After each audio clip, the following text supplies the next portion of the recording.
All right. Good evening, everyone. The VTA Board of Directors meeting for Thursday, May 4th, 2023 is called to order.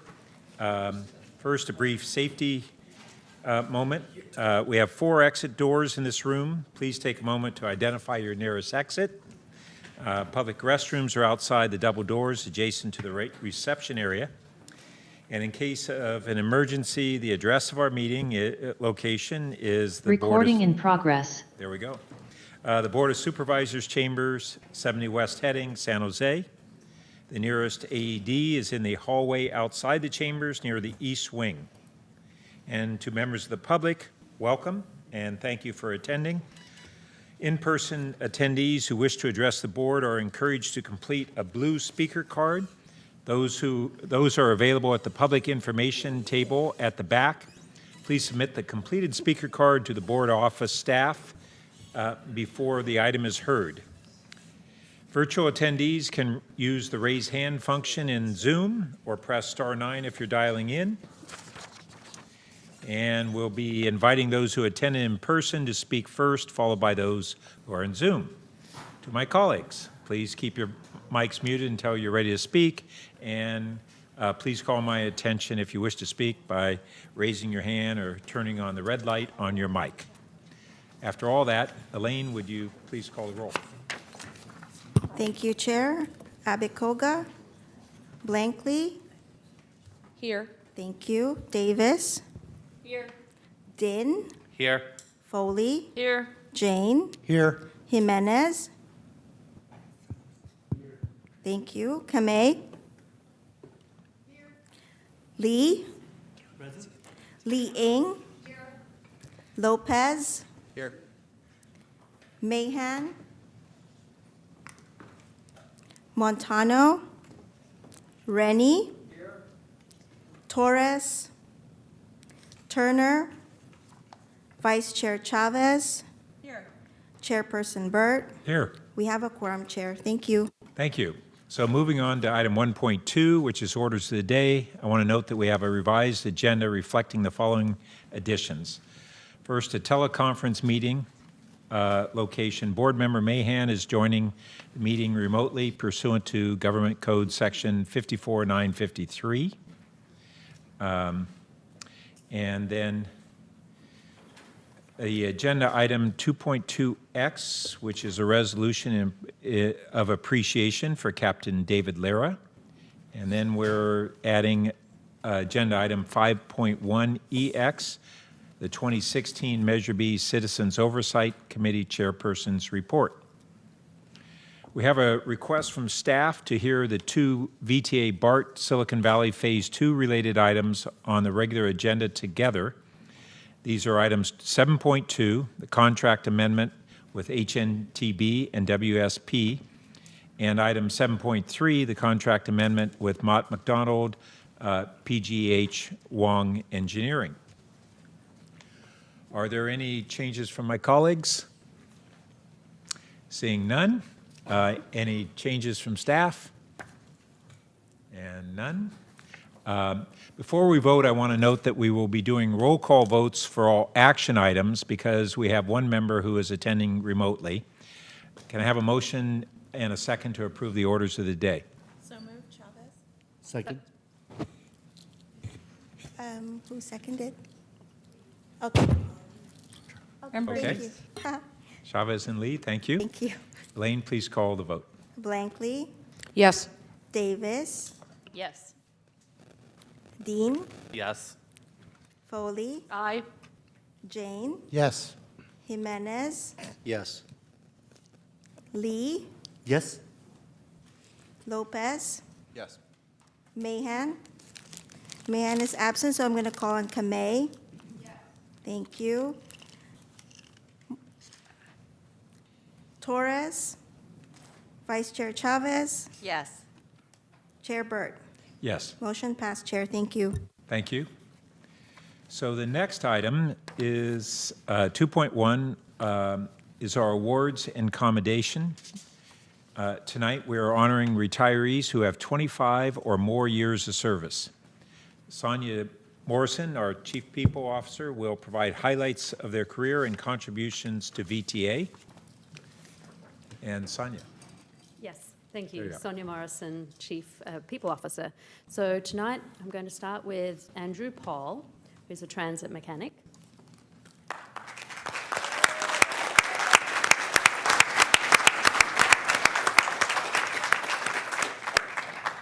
Andrew Paul began his career with Santa Clara County Transit District as a service mechanic in 1983. He changed his classification to service mechanic in 1995 and then to transit mechanic in 2000. Andrew demonstrated passion in his work and commitment to the agency, thereby earning the prestigious Employee of the Month award July 2012. Andrew Paul provided loyal service to the agency and the residents of Santa Clara County, exhibiting a quality of work that reflected high professional standards. He provided 40 years of distinguished public service and was an asset to VTA. Congratulations, Andrew Paul.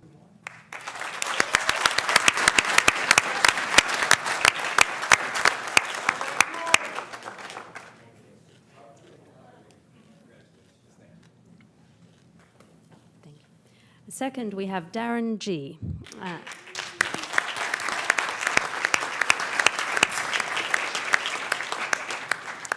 Darren is our Construction Contracts Administration Manager.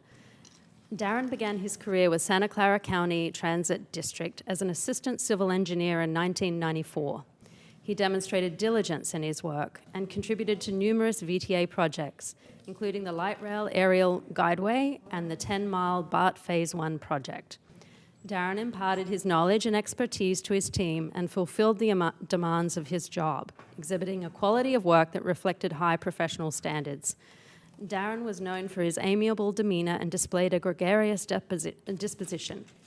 He provided 28 years of distinguished public service and was an asset to VTA. Congratulations to Darren.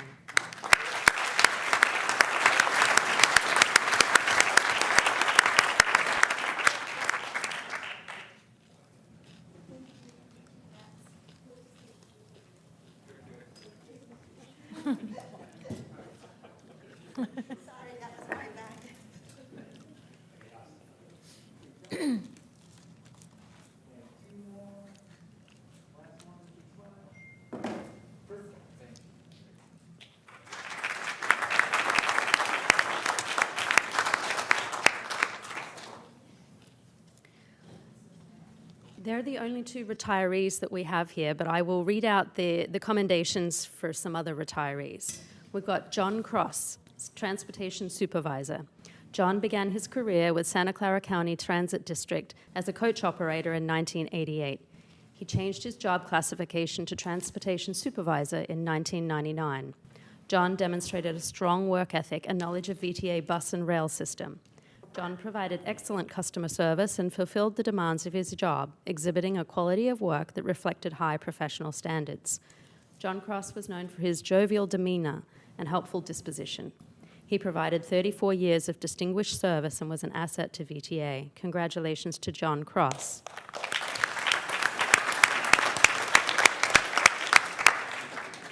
Tesfaye Kadane, Fare Inspector. Tesfaye began his career with Santa Clara County Transit District as a coach operator in 1998. He changed classification to light rail operator in 2005 and then to Fare Inspector in 2013. He demonstrated passion in his work and a commitment to safety and attained 16 years of safe driving, thereby earning the prestigious 1 Million Miles Operator Safety Award. Tesfaye was known for his reliability and dedication to his team members. He provided 25 years of distinguished public service and was an asset to VTA. Congratulations.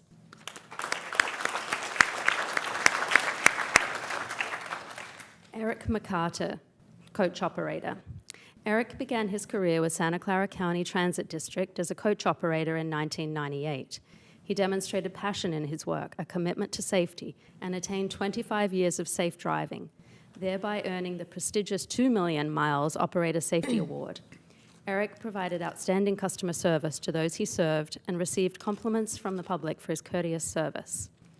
Eric was known for his quiet, tactful demeanor and was highly respected by all who knew and worked with him. He provided 25 years of distinguished public service and was an asset to VTA. Congratulations to Eric McCarter.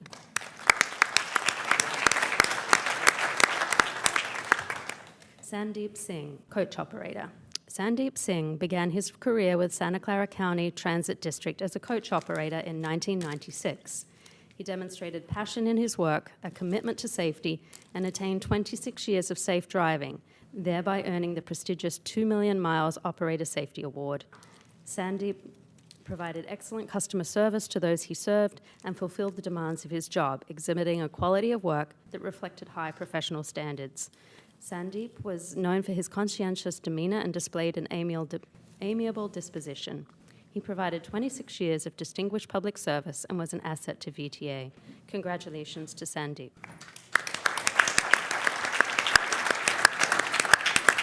And that's all our retirement commendations for this evening. Thank you. And let me ask for another round of applause for our retirees. They've just done a tremendous job for our incredible agency.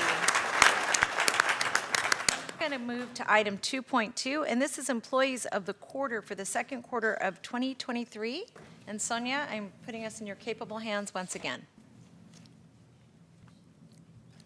Thank you. So it is my great pleasure to read the commendations for the employee and the supervisor of the second quarter for this year.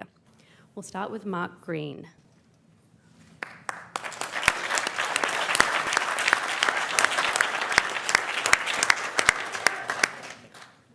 Mark Green is the EEO and Civil Rights Manager in the Policy and Compliance Department. He is the Supervisor of the Quarter Award winner for Q2 2023. Mark joined the organization in 2017 as an Associate HR Analyst and stepped into his current role in 2022. He completed his 6th year with VTA this January. Mark is an inspirational leader who is always looking for ways to guide and support his team. He empowers his staff by providing learning opportunities and listens to their needs. The individuals under his supervision are engaged, grow quickly in their roles, and form a strong team approach to any projects. Congratulations, Mark Green.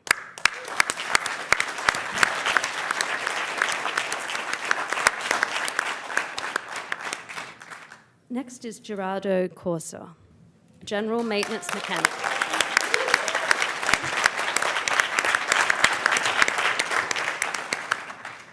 General Maintenance Mechanic in the Facilities Maintenance Department. He is the Maintenance Employee Quarter Award winner for Q2 2023. Gerardo joined the organization in 2018 as a janitor and stepped into his current role in 2019. He completed his 5th year with VTA on April the 2nd of 2023. He is well versed in his role and is able to get a tremendous amount of work done in a short period of time. He exhibits intellectual curiosity, willing to learn new things, thinks creatively, and always gives his best effort every day. VTA is fortunate to have an employee like him. Congratulations.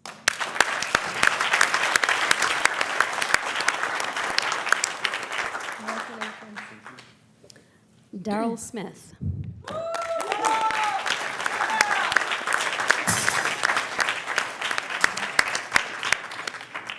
Daryl Smith is a management analyst in the Operations Analysis Reporting and Systems Department.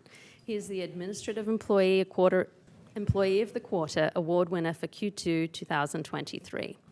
He joined VTA in January of 2013 and has worked as a bus operator at Saroni and as a light rail operator prior to his current role, where he is responsible for the FTA's National Transit Database reporting.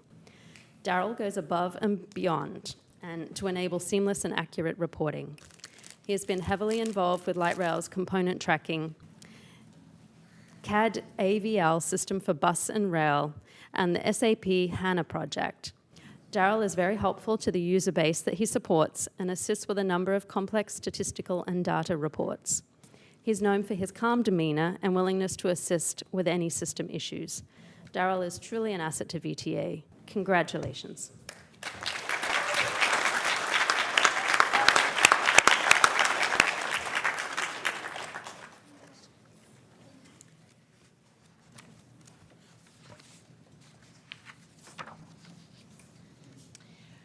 Thank you. I want to just ask if we can give another round of applause to our employees of the quarter. Just amazing.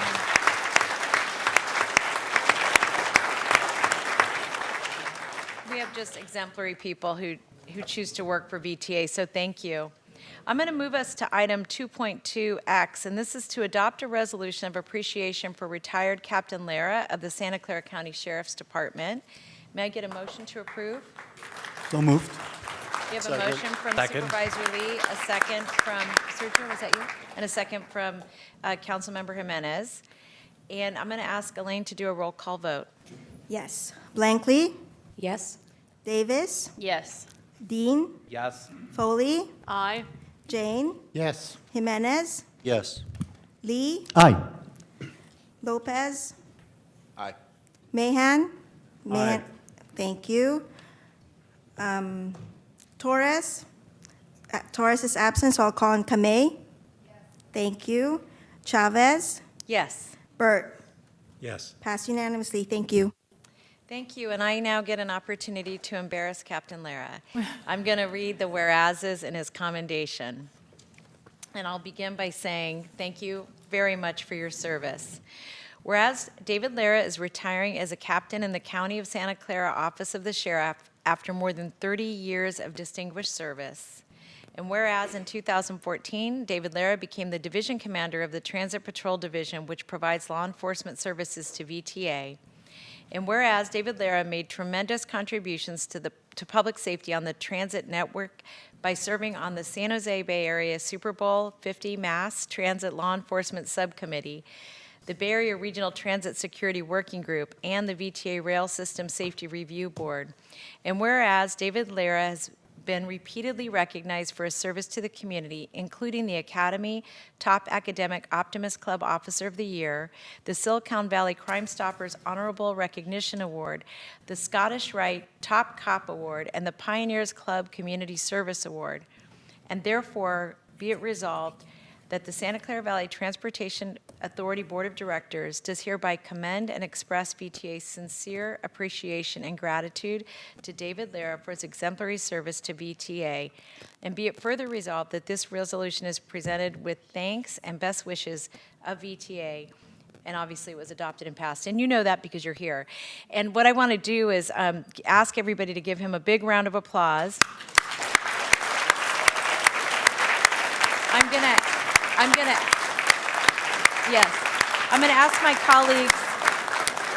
to ask my colleagues to come down and join David for a photo.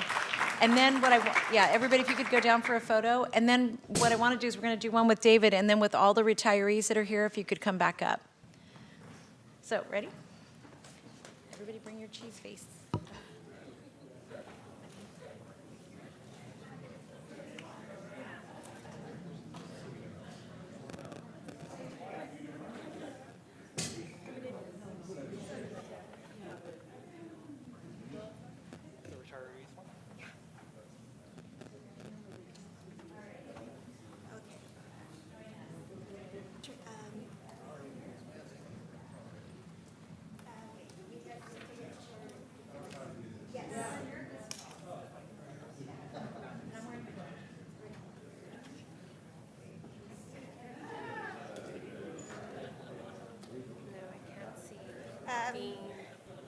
I can't really, okay. Can't really see Jane, so we need Lengthy and Kamei to just separate.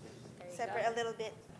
Kamei, if you can stand closer. Chavez, perfect. Number Yeah, Chavez. there you go. And then, oh yeah, I think this is good. I'm sorry. Good. You like that shot? Yeah. Okay. I think everybody can be seen. Okay. Sorry. All right, perfect. Okay, I'll take 3 shots and smile. 2 more shots. And last one, big smile. Awesome. Thank you. There you go. Perfect. Thank you. It's okay. Oh. I opened the door for you. Thank you. All right. Okay, we ready? Okay, here we go. 1, 2, and queso. Queso, queso, queso. Perfect, thank you. Oh, hold on. One more. One more. 3, and 2 more, and last one, big smile. Awesome. Thank you.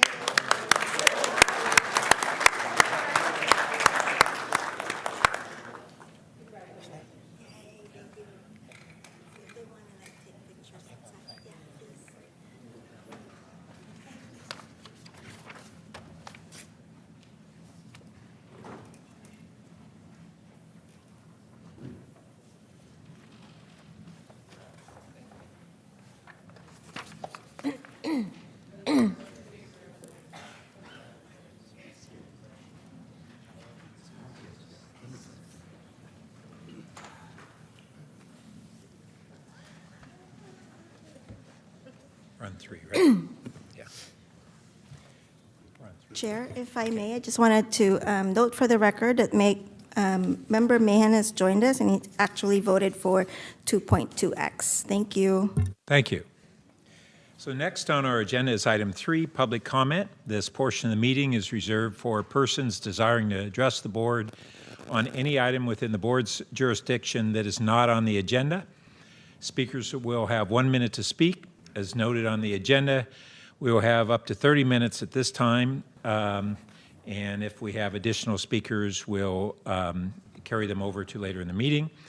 And the law does not permit board action or extended discussion on any item not on the agenda except under special circumstances. Those with customer service concerns are encouraged to contact our customer service department after you make your comments. Their contact information is on the screen.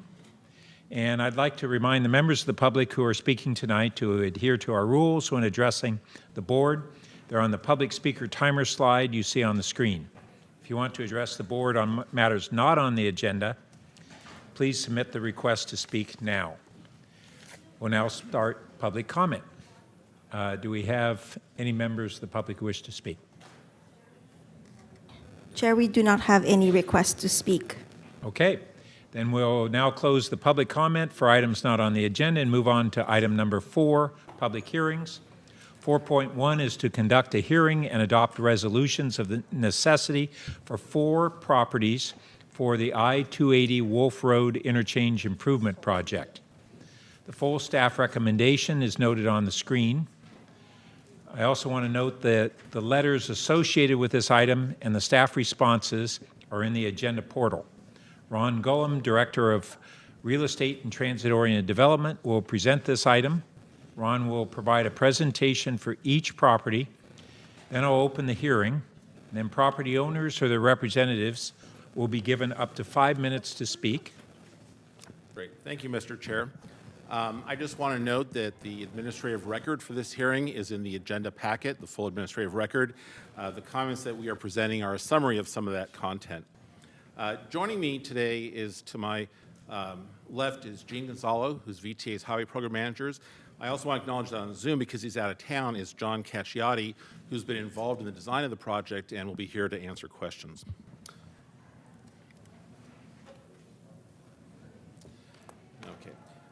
Before we start, I want to note for this resolution necessity hearing the findings that are required for the board to adopt a resolution necessity. The first is that the public interest and necessity require the project. The second is that the project is planned or located to be most compatible with the greatest overall public good and least private injury. The third is that the property in the resolution is necessary for the project. And the fourth is an offer of just compensation has been made. I just want to note that this project is part of VTA's 2016 Measure B Highway Interchange Program. The board was last involved in this project in December 2021. Since this is a complicated project, I wanted to invite Gene to provide an overview of the project and the work that's happened and the evaluations that have gotten us to this point and the benefits the project would provide. Gene? Thank you, Ron. Good evening. This project is in the vicinity of the Apple campus, as you can see on the map, the former Valco shopping center that is going through redevelopment and other commercial and retail developments. It was developed in partnership and coordination with the City of Cupertino and the California Department of Transportation, Caltrans. As this project is part of the state highway system, the project must meet Caltrans design standards and specifications and be reviewed and approved by Caltrans. Next. So the purpose of the project is to improve traffic operations and improve facilities for multimodal forms of transportation, including bicycle, pedestrian, and high occupancy vehicle uses. The existing interchange at I-280 experiences significant delays during the peak commute periods, which is projected to worsen due to the future growth in the area. Sidewalks and bike lanes are narrow and cross high-speed at-grade ramp intersections, which discourages use by pedestrians and bicyclists. Also, the existing interchange configuration is not consistent with current Caltrans Complete Streets design guidelines or the Cupertino General Plan vision for a walkable, bikeable community. On this slide, we have some photos of the existing interchange. As you can see in the upper left photo, the sidewalks are relatively narrow, and bicyclists ride on the narrow shoulder. Also on the bottom photos, you can see that the ramps are uncontrolled entrances where bicyclists and pedestrians have to contend with vehicular traffic. Thank you, Ron. What the project will propose to do on the structure is provide Class 4 bicycle paths, as you can see, that's separated from the travel lanes, and a 10-foot sidewalk.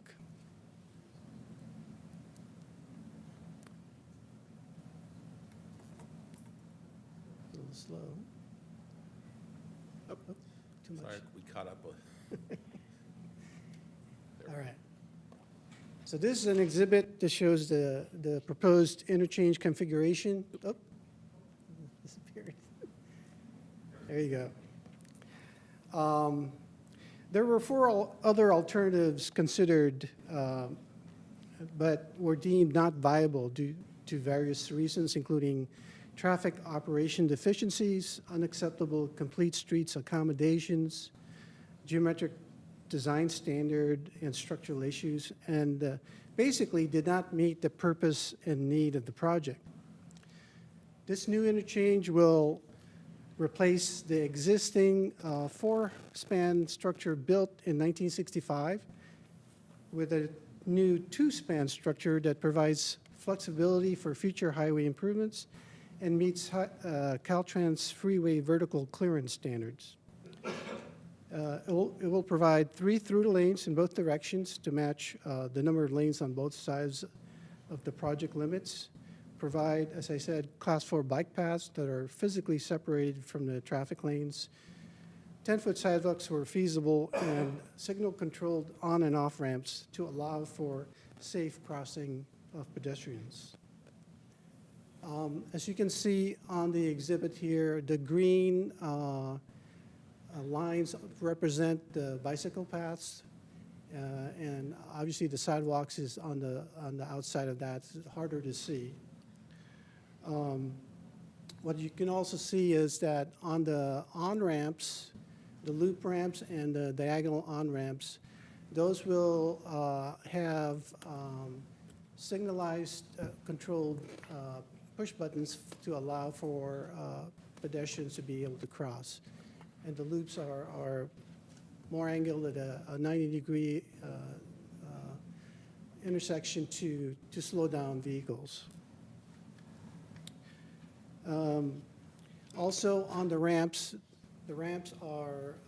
have widened lanes or additional lanes for improved operations, and it also includes HOV bypass facilities to encourage carpooling. The added lanes on the main line on Wolf Road will improve operations. The freeway remains the same. This interchange is designed to minimize the right-of-way impacts to the existing land use. Is there a way I can use a cursor, or is that? Okay, that's okay. I'll just point. The right-of-way takes on this exhibit is to the left of the exhibit, on the bottom and on the top of the exhibit. We have tried to reduce as much of the right-of-way take by minimizing the sidewalk where possible from 10 to 8 feet. We've obviously used retaining walls to eliminate slopes that would take more right-of-way. We've narrowed lanes and basically done everything, including got approval from Caltrans to reduce design standards to minimize right-of-way take.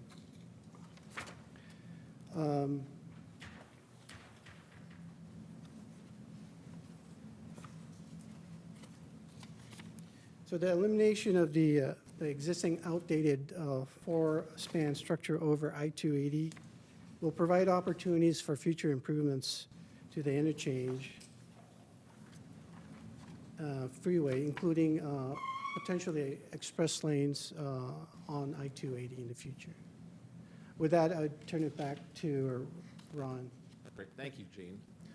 What I'd like to do now is briefly go through each of the 4 properties required for this project that have takes and provide an overview of what's involved. The first property is owned by IAC at Cupertino, LLC. It's located at 19500 Prunage Avenue. It's basically located between Interstate 280 and Apple Park, also known as the Spaceship. The present use is an apartment complex. It's about a 12.5-acre site. There's about 342 apartment units. The owner's already gotten approvals from the city to redevelop it for 942 apartment units. The interest that VTA requires for the project is 3,936 square feet for a partial fee acquisition and 673 square feet for temporary construction easement. And this property is needed in order to construct roadway, sidewalks, and retaining wall, as well as curbs, streetlights, and fencing, as well as access for the construction. An offer was made on November 10th, 2022. We have not received a counteroffer, nor has the owner agreed to a possession use agreement. In order to maintain the project schedule, we're asking the board to adopt a resolution of necessity. As is our practice on all properties, even after the board adopts the resolution of necessity, we will continue to seek to negotiate with the owner so that we can avoid the necessity to do a court filing.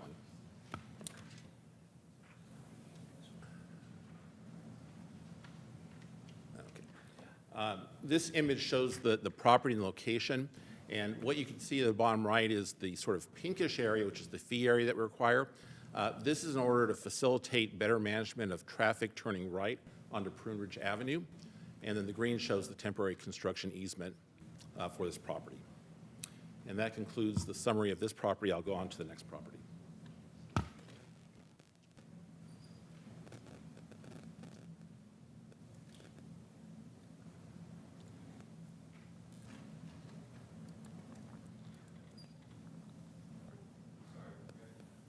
Okay. First, I want to note that members of the public who'd like to address the board on the resolutions of necessity will be given 1 minute to speak after the staff presentations have been done on all properties. So I want to now formally open the hearing on property ID 64481, owned by IAC at Cupertino, LLC. And the owners or their representatives are welcome to address the board at this time. And I should note that there are letters from the owner's representatives in the packet, and I believe they do wish to speak to the board. I believe it may be through the Zoom. Okay. Mr. Chair, we have one speaker, Nazani Tem. As a representative of the applicant, welcome. Go ahead and begin speaking. Thank you very much. Good evening. Are you able to hear me? Yes. Okay, thank you very much. As the speaker said, my name is Nizani Tamorian. I'm with the law firm of Allen Matkins. We represent IAC at Cupertino. VTA seeks to acquire a portion of IAC's property in fee and a 3+ year temporary construction easement. IAC appreciates the opportunity to meet and discuss the project's impacts with the VTA. We have done so 2 times at this point. However, to date, these meetings have not resulted in any modification of VTA's project to lessen its significant impacts. VTA has not committed to change anything to address IAC's concerns. VTA's project changes the feel of IAC's apartment complex. It brings the roadway up and closer to the apartment complex and creates issues like increased noise, dust, fumes, car headlights, and glare. IAC requested that VTA install a block wall, and the VTA has not agreed to do so. And the temporary construction period is not so temporary, it's well over 3 years. VTA failed to consider these impacts, both as severance damages and to determine whether the project is compatible with the least private injury. VTA must determine whether its project creates the least private injury. VTA is ignoring half of the statutory requirement, the least private injury requirement, because it wants to proceed with its project. VTA has not undertaken any analysis of the least private injury. VTA must do so. Besides these impacts, VTA's appraisal is fundamentally flawed. These fundamental flaws are not valuation or compensation issues, as VTA claims in its May 3rd response letter. These flaws are procedural. These flaws render VTA non-compliant with statutory requirements. VTA is statutorily obligated to make an offer of just compensation based on a proper appraisal to acquire IAC's property. VTA failed to properly appraise IAC's property. Instead, VTA appraised vacant, unimproved land, essentially a hypothetical property. But IAC's property is not vacant. It's not unimproved land. It is improved currently with 342 apartment units. And not only that, it has entitlements from the city for 943 apartment units. The current and future improvements are wholly absent from VTA's appraisal. VTA's claim that its facially defective appraisal satisfies the government code renders the statute meaningless. The government code's requirements are not meaningless. VTA needs to spend the money to obtain a proper, improved appraisal that values IAC's property, not a hypothetical vacant property. And because VTA's appraisal is facially defective, the parties are unable to have good faith negotiations. VTA is forcing litigation, which is the opposite of what the government code requires. At a bare minimum, VTA must fix its appraisal and provide a new offer to IAC. IAC also urges that VTA address and minimize the project's impacts, including agreeing to provide a block wall. Thank you very much for your time. Thank you. Any questions from colleagues? Yes. I believe at some point the property owner gets to do their own appraisal. At what point in this process does that happen? Property owners are not required to do appraisals. When we make offers, by law, we offer to pay $5,000 if they wish to pursue an appraisal. That has not occurred here. We are obliged to treat and negotiate with owners if they make counteroffers, but they are not required to perform their own appraisal. They can choose to make a counteroffer on the basis that they feel is most appropriate. And they haven't made a counteroffer? They have not. Thank you. Vice Chair Chavez. Thank you. I just wanted to ask staff if you could respond to the issues relative to the wall or the. Sure. Thank you. And actually, what I'd like to do is ask John Cacciati, who is part of the project team handling design, to respond to that question if he can. And he's on the Zoom. Hi, just confirming you can hear me? Yes. Thank you.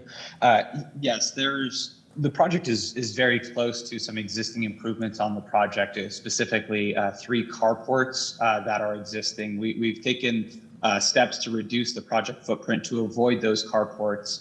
And as the project in its current design stands, there's very limited space between the proposed right-of-way that we're seeking here today and the remaining or existing infrastructure on the parcel in question. So the remaining space for that block wall is very, very tight, and the feasibility of the construction of it is concerning because of the height and the location of the existing carport. So the feasibility of a more substantial structure and construction of it was a concern. So we did offer and explore alternate fencing materials that were easier to install given the very narrow condition there.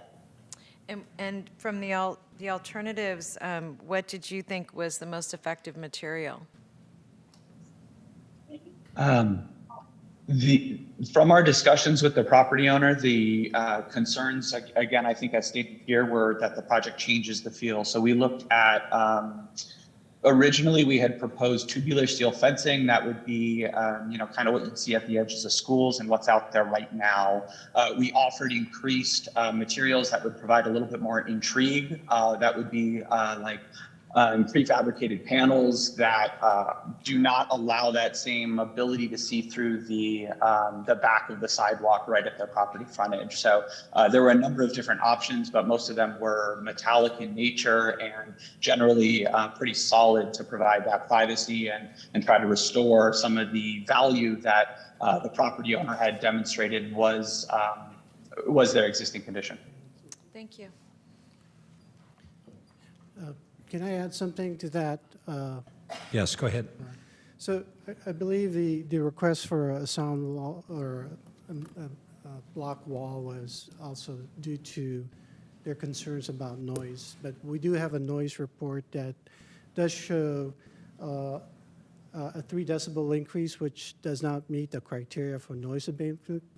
And in addition, the decibel out there is below 65, which is the criteria required for mitigation for a noise wall. So we did try to see if we can provide a wall that has more of a visual screening, and that's what we presented to them. But because of their concerns about maintenance, I guess they thought a masonry block wall would be more appropriate. But as John said, it's probably difficult to put in there with the space available.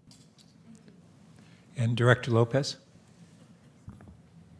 Thanks so much. I have a couple of questions. First, if the team could address the concerns that were raised over the least private injury requirement and especially considering the other potential options that were looked at. Sure. I think that the statement that the counsel for the owner made really gets to the legal consideration. I'd like to defer to the general counsel to provide some context.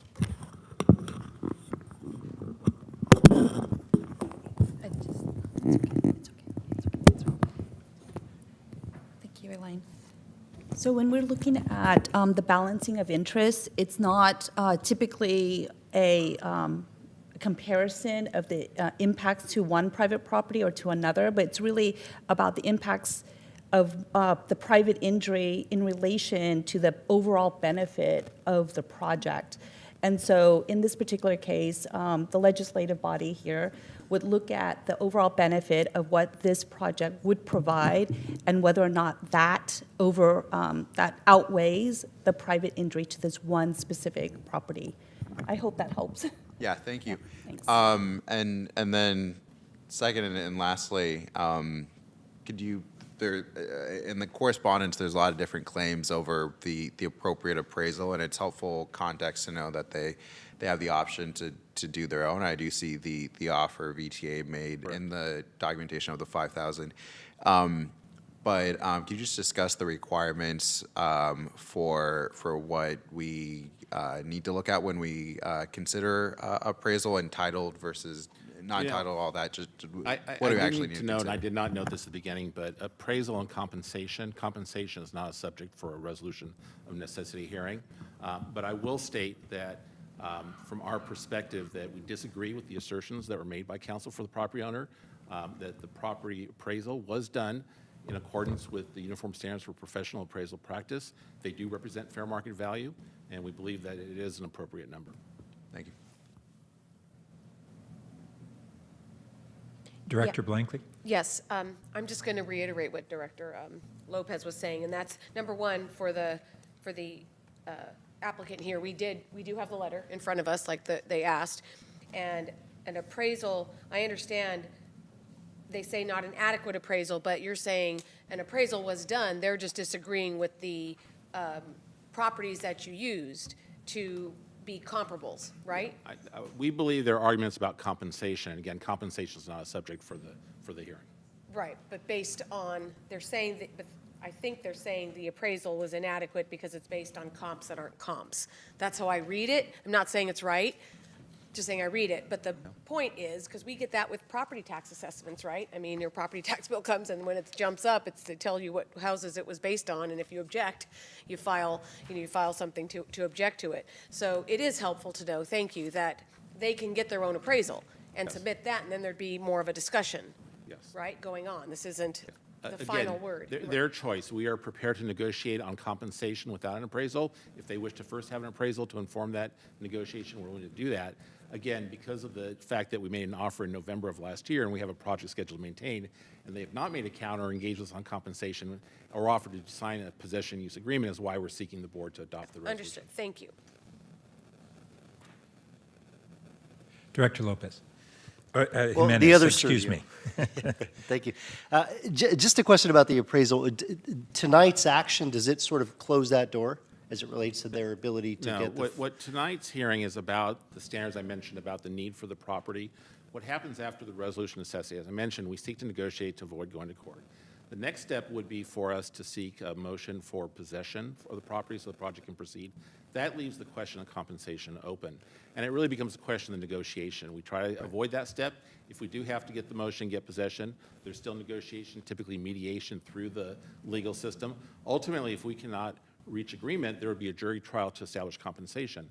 And the law is set up that way very deliberately to protect property owners so that if they have feelings about compensation and feel it's not being responded, they always have the right of a jury to determine what the appropriate compensation is. Okay, so they, after the decision today, they can have the appropriate conversations and say, we want you, VTA, to pay up to $5,000 to get our own. Well, we have to, on request, we will pay the $5,000 for Correct. appraisal, but in terms of the negotiation over the overall compensation. Right, I understand. But I imagine an appraisal, at least on their end, would precede sort of them lifting up their relative sort of value that they think is just, right? I think there's different ways that folks like to do that, and to be perfectly honest, I think this is a sophisticated property owner, and sophisticated property owners do not need appraisals to understand how to negotiate on compensation. Right. But some owners feel, and so it can be done either way.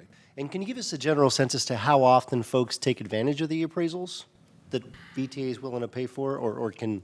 You know, I think it really depends more on the nature of the owner. So, for example, when we're dealing with somebody who's a small property owner or even a homeowner, you've seen this with BART Phase 2 and the tunnel easements. I think to understand it, they want to get an appraisal so they feel they have some information.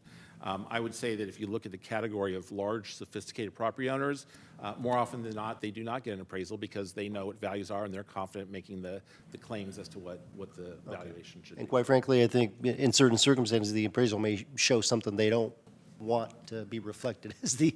You know, I think, as I've said to the board before, is appraisal is not an exact science. There's a range for looking at what the values might be, and that's why you can have one appraisal give you a figure and another appraisal give you a different figure and really set the stage for negotiation as to what the appropriate number is.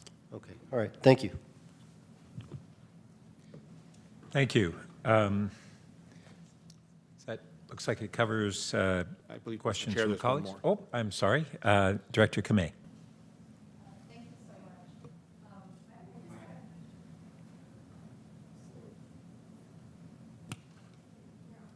Thank you. Too many buttons up here. I'm curious, this action tonight really just forces the issue due to timing. Is that correct?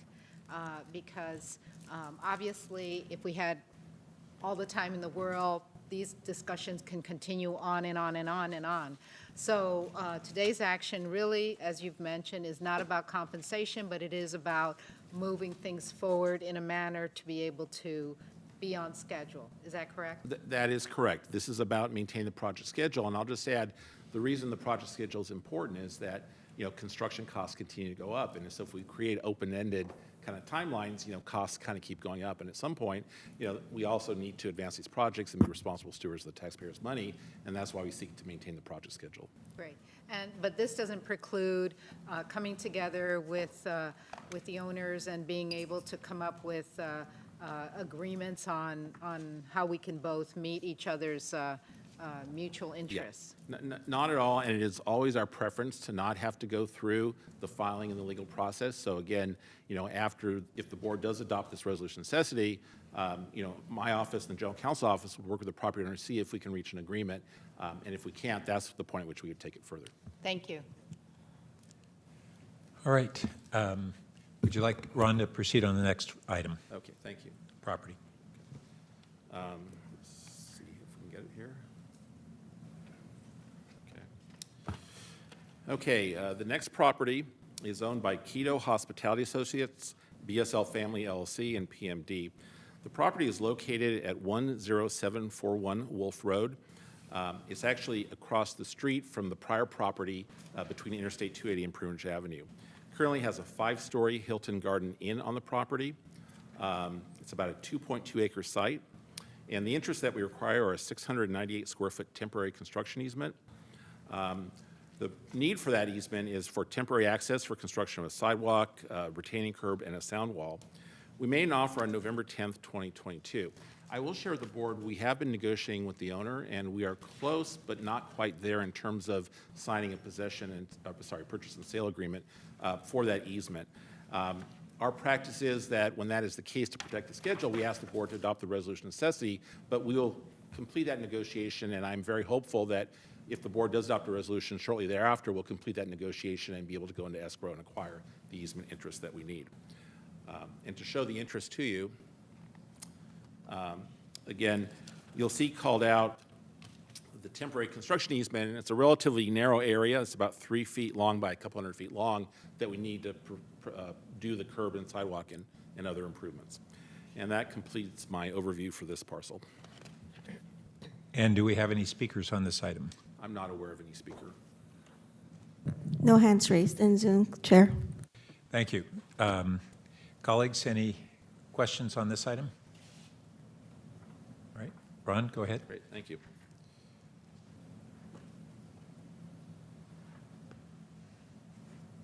Okay. The next property is owned by Chris Marchese, Rosalie Cassidi, and Carmen Russo as co-trustees of the Rosalie Cassidi Family Trust. There is also a ground lessee on this property, that is CBM 2 Hotels LP, and they own and operate a 3-story Courtyard by Marriott hotel. This property is located at 10605 Wolf Road in Cupertino. It's between the prior property I just discussed and Interstate 280. The property area is approximately 3.3 acres. The areas that we require are 3,370 square feet for a partial fee acquisition, 17 square feet for another partial fee acquisition in a different part of the property, and 4,921 square feet for temporary construction easement. The project need is for, and this is a fairly significant amount of work, is because of the grade change that's involved with redoing the interchange and the on-ramp. It's roadway and supporting facilities, including retaining walls because of the grade change, and a sound wall that would be built on top of that retaining wall, as well as sidewalk and other supporting facilities, as well as temporary access for construction. We made an offer on November 15th, 2022. There's been no counteroffer, and they have not agreed to sign a possession use agreement. Now, let me begin by acknowledging that this is probably the most complex and challenging of the property acquisitions that we're discussing. What you see here on this image is what will be the expanded and reconfigured on-ramp onto Interstate 280. The pink area that you see is the fee interest that we acquire, and the green area is the temporary construction easement. The challenge is that while this will improve the operation of the on-ramp, and it has the change in grade, it has the new retaining wall and the sound walls. When the property was developed, there was a series of redwood trees planted in a single file row around the property. And so the nature of this location, because of the geometry and the tightness, there's just not room to build the improvements and ensure that the trees can remain in the site. And so this project is removing those trees. Now, that's always a great concern for us, and I should note that, obviously the trees were planted for visual separation from the freeway, but trees do not provide any sound barrier between the traffic noise.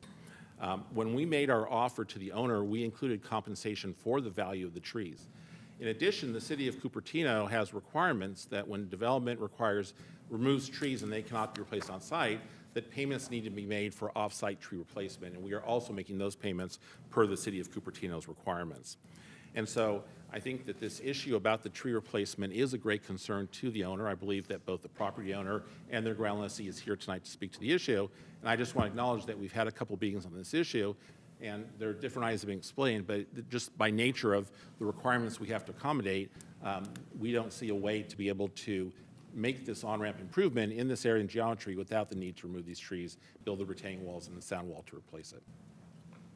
And that concludes my overview of this property. Thank you. And I just realized that even though we didn't have speakers, I didn't officially open and close the public hearing on the previous item. So I should probably go back and do that.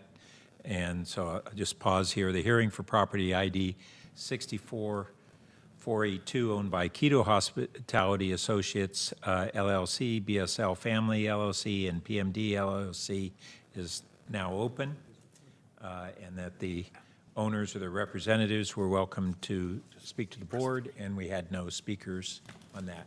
So I'll now close that hearing. Now on to this one, sorry. The hearing for property 64483, owned by Chris Marchese. That's this one that we're on, right? I'm not mixing up? Okay. Rosalie Caccitti and Carmen Russo as co-trustees of the Rosalie Caccitti Family Trust is now open. The owners of their representatives are welcome to address the board at this time. And we do have one speaker. Yes, we do, Mr. Chair. Emily, you may begin speaking when you're ready. Thank you. Good afternoon. My name is Emily Bruff. I am with the law firm of Zacks and Friedman, PC, which represents the long-term ground lessee of the property, CBM 2 Hotels, LP. We sent written correspondence to the VTA on April 28th, which outlines my client's objections to the project and the VTA's proposed resolution of necessity. I won't repeat those here except to highlight that the Caltrans environmental exemption documents for the project violate both the California Environmental Quality Act and the National Environmental Policy Act. That's CEQA and NEPA. The VTA has responded to this objection by claiming that the statute of limitations to challenge those exemptions has run. But those statute of limitations are not applicable here, where the challenge is to the agency's act of condemnation. And even if they were applicable, however, an exception to exhaustion would apply should this matter move forward to litigation. Here, the public rights exception, the fact that my client was not given an opportunity to raise objections to the environmental documents, and the fact that the required notice was not given. It's well established that the type of project here, which includes widening a highway, is a project under the meaning of both CEQA and NEPA. And it is also well established that violation of these laws in the context of a condemnation action authorizes a court to dismiss that action in favor of the property owner. This project has clear environmental impacts, only one of which is the apparent removal of approximately 500 trees in the area, 10% of which are protected under the Cupertino Tree Ordinance, and 53 of which mature redwoods that are on my client's property. So I would urge the board to refrain from adopting the resolutions of necessity, instead work together with Caltrans to conduct further environmental review as is required under the law. Thank you. Thank you. That closes the public hearing on this item. Any questions from colleagues? Director Jane. Yeah, I'm wondering if staff could comment on the CEQA and NEPA conflict here, you might say? I believe that's a question for General Counsel Tran. So we've provided a response that's already in the packet, and so I'll summarize that response here. The lead agency for this particular project is Caltrans, and they relied upon a categorical exemption that's provided within that law under CEQA and NEPA for modifications to an existing facility. And here we have a existing facility that's being modified. And I think the speaker had pointed out that there was a statute of limitations which is run. And so because of this is an additional discretionary action by the board, it really doesn't reopen that statute of limitations that's there so that there could be finality to the assessment and the project can move forward. So if there were objections, it should have been raised during that period so that it's not reopened every single time a legislative body takes an action to further the project along. Thank you.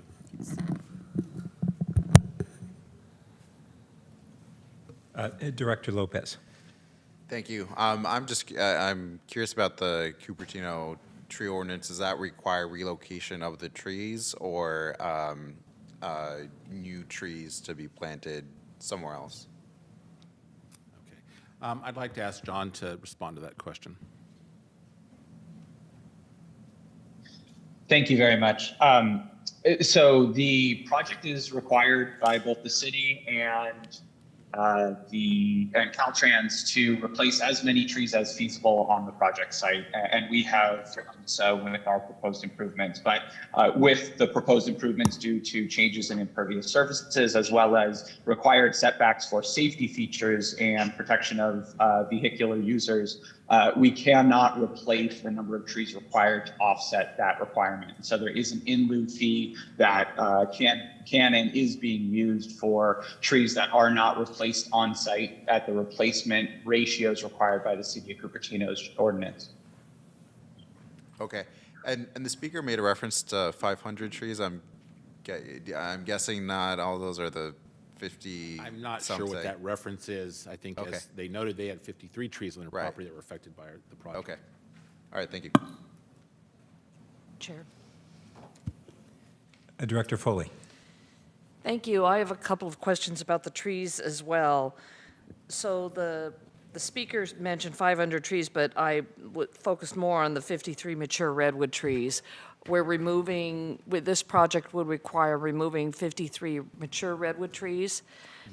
Are we able to replace, when we, of the trees that we are removing, I understand that we're offering to, or will be required to pay a fee in lieu, but how many trees will we be actually replacing, and will they be mature trees? Probably not to the level of the redwood trees, but how big will these trees be that we're planting, and where will they go if they can't go next to the project? So let me kind of provide an overview, and I'll ask John or Jean to kind of supplement that. So again, because of the spacing considerations, there's not the ability to put trees in the location where they are today, and that's why there's the payment in lieu fee. In our offer, we also, part of the appraisal process, looks at the value of the existing trees, and because the trees are being removed, we are paying the owner the value for that. Now, to the extent that, and I can appreciate the issue because it's a fair point, because everyone likes trees in the view, and no matter how nicely you do a sound wall, it's still a sound wall, not a tree. The owner certainly has the option to take that compensation and plant new trees on its property and enhance the landscape of its setting. That is the opportunity they have. The challenge for us is that that's not we don't deal with the rest of their property. We are dealing with kind of the area for the project where the sound wall and the retaining wall that holds it up is going to be going in place. And we don't have the ability as part of our project to put trees back in that location because of the dimensions and how we have to set up the improvements. I understand that, and I understand the property owner can plant more trees, but you can't just plant a mature redwood tree, and it's not just we like the look and feel of a tree. There's some tremendous environmental impact by removing those 53 trees. So frankly, I'm a little concerned about that. So thank you for your answers about the tree, but I do have a question about the CEQA, just to follow up, if I could. You mentioned the term categorical exemption, that Caltrans has a categorical exemption. What does that mean? It means that there's actually a list in which the state of California has determined that if it falls within any of these categories, you would be exempt from having to do a larger analysis of the impact. So there are different types of documentation and environmental analysis that needs to be done depending on the project. And so if there is, for example, it doesn't fall into an exemption, whether it's categorical or statutory, and depending on the impact, the environmental impact, you might have to do an EIR, environmental impact report, which requires a lot more time and notice. And so that wasn't what was relied upon. Caltrans relied upon an exemption that's in place for existing modifications of existing infrastructure facilities. And so they didn't have to go through the longer process of doing an EIR. Okay, thank you. And you mentioned that it's a categorical exemption, and there's a lot of these things that fall under those. What's the specific exemption that this applies to? Modification to an existing facility. That was the exemption that Caltrans relied upon. Okay, thank you. Okay, looks like that completes this item. So, Ron, would you like to proceed on this? Oh, no? Proceed to the last one. Okay, thank you. Okay, the final property, the fourth of these properties, is owned by 19608 Prunage Avenue, LLC. It's located at 19608 Prunage Avenue. And to provide context, it is just behind the prior property we talked about along the frontage to Interstate 280. The property is occupied by an apartment complex. It's on approximately 7 acres. The interests that we require are 113 square feet for a partial fee acquisition and 5,048 square feet for a temporary construction easement. The need for this property is in order to construct relocated sound wall, as well as a ramp metering pole, as well as access for construction at sound wall, the ramp metering pole, as well as replacement planting and irrigation. We made an offer on November 10th, 2022. We have not received a counteroffer, nor has the owner agreed to enter a possession use agreement, so we seek a resolution of necessity in order to maintain the project schedule. And this graphic shows the location. You can see in pink, that is the fee area that we are seeking. That's in order to shift the existing sound wall that's affected by the on-ramp project. The current location conflicts with the redesign of the ramp, so we're shifting that down in the pink area. And then the green area shows the construction area that we need to complete the work. And that completes my overview for this property. And that completes my presentation for this hearing. Thank you. The hearing for property ID 64484, owned by 19608 Prune Ridge Avenue, Cupertino LLC, is now open. The owners or their representatives are welcome to address the board at this time. Do we have any speakers? We do not have any speakers in Zoom as well as here in the in-person location, Chair. Thank you. So we'll now conclude the public hearing on that item. Questions from colleagues? Seeing none, I'll now open to the general public comment for item 4.1. Speakers will have up to 1 minute to speak. Do we have any requests to speak? We do not have any requests to speak, Chair. Thank you. So we'll now close public comment for item 4.1. Any other questions from colleagues? Director Jimenez, were you? No, I was just going to move approval. Okay. No other questions? Great. And I think we need to specify, go through the list of property IDs, right? Okay, so I'll move adopt a resolution of necessity for property ID 64481, 64482, 64483, and 64484. All right. Elaine, would you proceed with a roll call? Yes, motion by Jimenez, seconded by Chavez. Blankley. Yes. Davis. Yes. Dean. Yes. Foley. Aye. Jane. Yes. Jimenez. Yes. Lee. Yes. Lopez. Aye. Mahan. Aye. Torres. Chavez. Yes. Burt. Yes. Motion passed unanimously, Chair. Thank you. Thank you. That concludes this item. So we're now on to item 5, which is reports. The first item, 5.1, are committee reports, and we'll take public comment for items under this section at the conclusion of all the reports. So our first one is from Howard Miller, Citizens Advisory Committee Chairperson, who will provide the report for 5.1A. Welcome. Good evening, Chair Burt, Vice Chair Chavez, and the rest of the VTA Board of Directors. I have 2 favors I need from you guys tonight, but first I'll give you a quick update on our April 12th meeting. At this meeting, we did get a chance to meet with Carolyn, and for many of the committee members, this is the first and only time we've met with you face-to-face. We are glad to be back in person, and thank you for joining us. We had a pretty interesting presentation, a lot of questions. You were quite responsive to everything. And there was a suggestion, which we really hope that you guys will take to heart, which is under the Ask VTA heading, we would love to see some sort of education or information put together with respect to BART. How to access BART, how to transition to BART, how you pay fares on BART, because a lot of our county residents are totally unfamiliar with BART. But we think it's a valuable asset, particularly with the stations we have so far. Cross your fingers, we're going to get some more some decades soon. All right, for our regular CAC meeting, we did discuss Measure B, your regular item 7.4. A lot of clarifying questions as people wanted to understand about the Caltrain's corridor improvement part of those projects. We ultimately did recommend staff approval of that item. We also had a discussion about the VTP 2050 plan. We did share our thoughts again with staff. We do believe the world is changing in the non-automotive, non-bus transportation space. Think about e-bikes.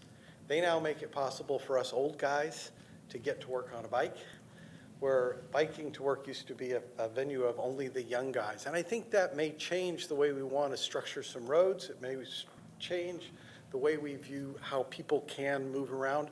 For my wife, who is not mobility impaired yet, but has a genetic disease, we're looking at a 3-wheeled e-bike for her, which will let her continue biking into her 70s. So I think the world's going to change with respect to e-bikes. Of course, we're big on reducing pollution. There's a lot of things that we can do, and then encouraging new ridership. It has always been noted that fare box recovery is really low at VTA. It may be in some of our core network, particularly for the less affluent communities. We should make our local buses completely free. Just give up on fare box recovery. There are other things that we could do to increase ridership, and we're all on board with that. Then on the Citizens Watchdog Committee for Measure A, as you know, we are chartered by that measure to conduct an annual audit of your expenses. We did receive a report from our auditor that found that VTA had complied in all material respects to their expenditures last year. But that does not end the process.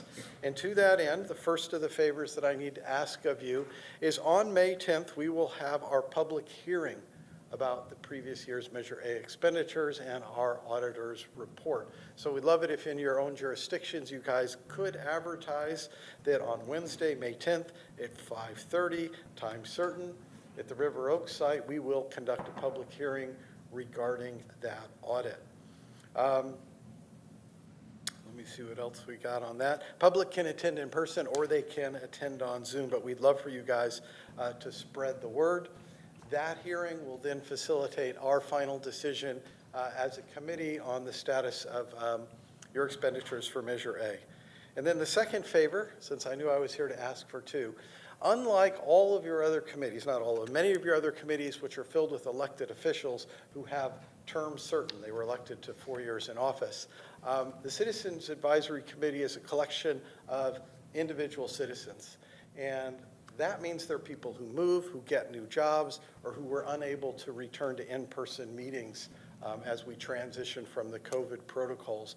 And as always, we are searching for members of the public who are interested in how people move around the valley. And I state it that way because it's not just transit users, right? We have expressway users, we have freeway users, we have all the stuff that VTA is responsible for. We break them into two categories. One is business focused, and the other one is community or interest group. So if you know anybody, we would love to entertain their application on the Citizens Advisory Committee. At this moment, we have 4 openings, and I believe within the next 4 or 5 months, we will have a 5th opening. And for a committee that's our size, 5 vacancies is a large gap to overcome. So please, in your own jurisdictions, spread the word. We are looking for more volunteers. And with that, if there are no questions, I will bid you guys farewell. Thank you. Director Lopez? Hey, thanks so much. I would, very interested in helping spread the word, and I would maybe suggest to VTA staff if there's any kind of outreach being done about that, to let our offices know so we can help spread the word. Staff can respond, but this is an ongoing effort with the committees that are filled with appointments that aren't elected officials. We always are looking for new people. We will resend it to the board. Thank you. Board Member Lopez, thank you. Anybody else? Normally, nobody asks questions, but thank you. Well, thank you, Howard. You had such a informative report that you elicited a response. So our next report is by Rob Rennie, from Chairperson of our Policy Advisory Committee, who will provide the report on 5.1B. Welcome, Rob. Good evening, Chair and Board. The Policy Advisory Committee met on April 13th. We successfully had a hybrid meeting. The General Manager updated us on many things. I won't list them for you. I'm sure she'll update you also. For the 2016 Measure B program fiscal year 24-25 biannual budget, we did have a robust discussion. That always generates a good discussion, particularly about transparency measures and the selection of funding. We did unanimously vote to recommend the board approve that. We also received a presentation on the Valley Transportation Plan 2050 draft goals, so that's early in the process. We recommended the approval of the fiscal year 24-25 congestion management program work program and biannual budget. And we recommended the VTA board adopt the Central Bikeway Study final report and updated community design and transportation manual. We also recommended the approval of several reports that we received, including the VTP semi-annual report, the 2000 Measure A Transit Improvement Program semi-annual report, the 2023 second quarter Transit Operations Performance Report, and we also got an update on the development of the payment plan for toll violations on the Silicon Valley Express Lanes network. Our next meeting will be on May 11th at 4 o'clock. Thank you. Thank you. All right. And so our next item is 5.1C, the Administration and Finance Committee reports from, I should say, that the whole series of standing committee chairpersons report, Administration and Finance, Congestion Management Program and Planning Committee, Safety and Security and Transit Planning and Operations Committee, and the Capital Program Committee chairpersons reports. They're all in our online agenda packet. And so then our next is the Policy Advisory Committee, and there are no chairperson reports from that committee. And so now we'll move on to the Ad Hoc Grade Separation Committee chairperson's report, which is in the online agenda packet. And then lastly, we have Rose Herrera, who is with us to present on the 2016 Measure B Citizens Oversight Committee. Rose, who is chairperson, is joining us remotely and will provide the report. Welcome. Okay, am I up then? You are. Okay, great. Thank you, Chair Burt and Vice Chair Chavez and VTA board members. Good evening, and appreciate this opportunity to update the board and the public on the valuable work being performed by the 2016 Measure B Citizens Oversight Committee or as we know, MBCOC. I served previously on the City Council and was on the VTA Board of Directors, and I now have the privilege of serving as the 2023 Chairperson of MBCOC. I'm here tonight to inform the Board on the results of the independent audit of 2016 Measure B revenues and expenditures commissioned by the MBCOC. As background for newer board members, the 2016 Measure B ballot measure specified that an independent Citizens Oversight Committee be established to ensure funds are being expended consistent with the approved program and to inform the public of its findings. The MBCOC fulfills that responsibility. The 7 members take their responsibilities very seriously and are diligent in fulfilling them. One key ballot-defined requirement is that the committee have an independent performance audit completed each year. Moss Adams, the auditor selected by the MBCOC, conducted the audit of fiscal year 2022 and issued a clean opinion with no exceptions.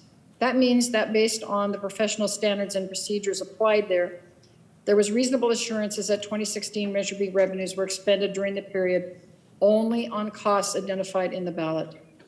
The MBCOC meets on May 24th at noon, where it will conduct its annual public hearing to receive community input. You will soon be receiving information on the hearing, and I respectfully request that it be included in your city or district newsletters to help get the word out. The committee will also consider its annual report to the public on fiscal year 2022, the key element being the committee's conclusion on whether Measure B revenues were expended in accordance with the ballot. That concludes my report, and I'm available to answer any questions. Thank you. Thank you. I see no questions. So we will now take public comment for all the items under committee reports. Do we have any speakers? Chair, we do not have any requests to speak.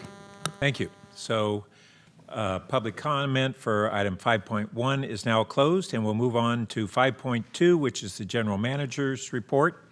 We will be taking public comment at the conclusion of all the items under the GM report. Carolyn? Good evening. So I have a few items to update you on this month. The first item is that we have just graduated another group of bus operators. There were 23. They graduated on April 19th. And we had 7 women out of this 23 drivers, which is great. And once again, like I want to remind you, these drivers go through a very rigorous 9-week training program to prepare them really to drive a 30,000-pound, 40-foot bus through Santa Clara County's traffic. So congratulations to our new operators, and we're planning to actually graduate a handful of light rail operators soon in this month. Next slide, please. It's May, and I wanted to let you know that we are recognizing and remembering our lost coworkers on the second anniversary of the Guadalupe attack. We're planning a moment of silence at 10 a.m. in recognition of the 10 coworkers who were lost. That'll be agency-wide and throughout the system. We are also planning a small private opportunity for our employees to pay tribute at the light rail yard. We'll be burning the eternal flame torch that has been made in honor of our coworkers. The employees will also have an opportunity to light an individual candle for their coworkers near the flame. We will have our mental health professionals available for any employee or their families who need these resources. And I want to let you know that we are also moving forward with plans for Memorial Garden. This month, we are seeking contractors to design and build the garden. Next slide, please. May is Mental Health Awareness Month. Coincidentally, along with and actually in support of what we're doing for our May 26th second anniversary is that it is Mental Health Awareness Month, and we're running a series of short videos featuring various VTA employees talking about the importance of taking care of our mental health. Various unions are represented in these videos, and they are running on the video monitors at the various yards to remind all of our coworkers how important it is to take care of yourselves, and that VTA continues to have many resources available to our employees, actually working closely with the county and their families to take advantage of. Next slide, please. On April 20th, VTA hosted a distinguished visitor from Taiwan. Dr. Chao Fu Ye is the Director General of the Transportation Bureau in Taichung City, Taiwan. He is on a 6-week fellowship through the Eisenhower Fellowship Program to learn about American transit agencies and congestion management techniques and technologies. As a member of the government relations team, Manolo Gonzalez Estay, along with our senior transportation planner, Peter Chen, took Dr. Ye on a tour of our Cerrone bus yard and overhaul and repair. And they also met with Casey Emoto, our chief engineering and program delivery officer, to discuss the VTA's Express Lanes program. Next slide is just to go over all of our community events. This month, on May 17th and 18th, we'll be hosting a drop-in opportunities for the public to follow up on station access studies for Branham and Capitol Light Rail Station transit-oriented development proposals, and the community meetings are scheduled in Spanish and English for May 24th, 2023, to review the station art concept for the East Ridge Light Rail Station, which is part of the East Ridge to BART Regional Connector. Both meetings will be held via Zoom. And throughout the month of May, we're also doing various outreach events for seniors in Santa Clara, Morgan Hill, and Mountain View. And our next Ask VTA session is June 5th, and it's all about transit service planning.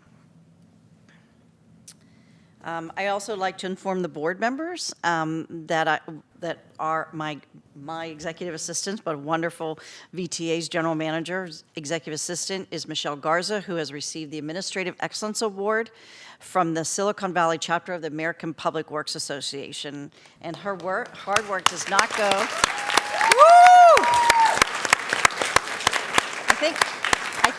I think Michelle already left. She was here earlier, right? I think she's gone for the day. But anyways, her work does not go unnoticed, and they had a nice luncheon that she was celebrated at. She actually got the top award there, and I want to thank Casey Emoto for doing the work and nominating her and working with all the executive management staff, but we're very proud of Michelle, and I'm happy she was able to do that.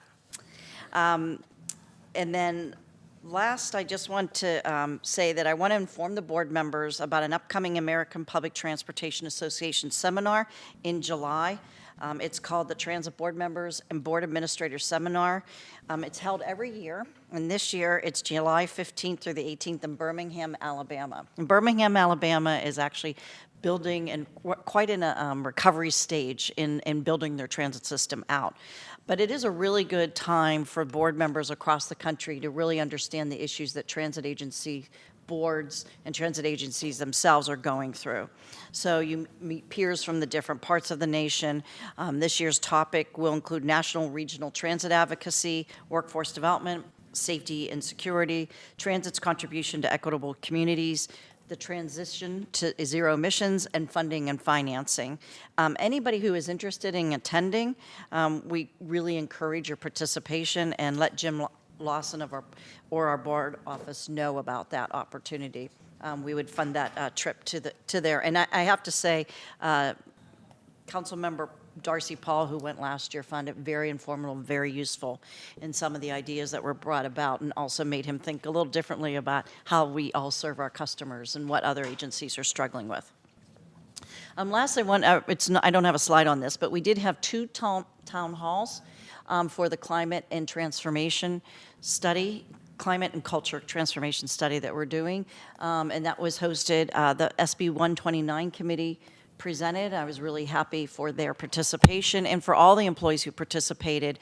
We also filmed and recorded those sessions, so if you have any interest in watching those, in the presentation, primarily it was the results of the surveys and the focus groups and some of the major themes that we're seeing that we can start to attempt to work on.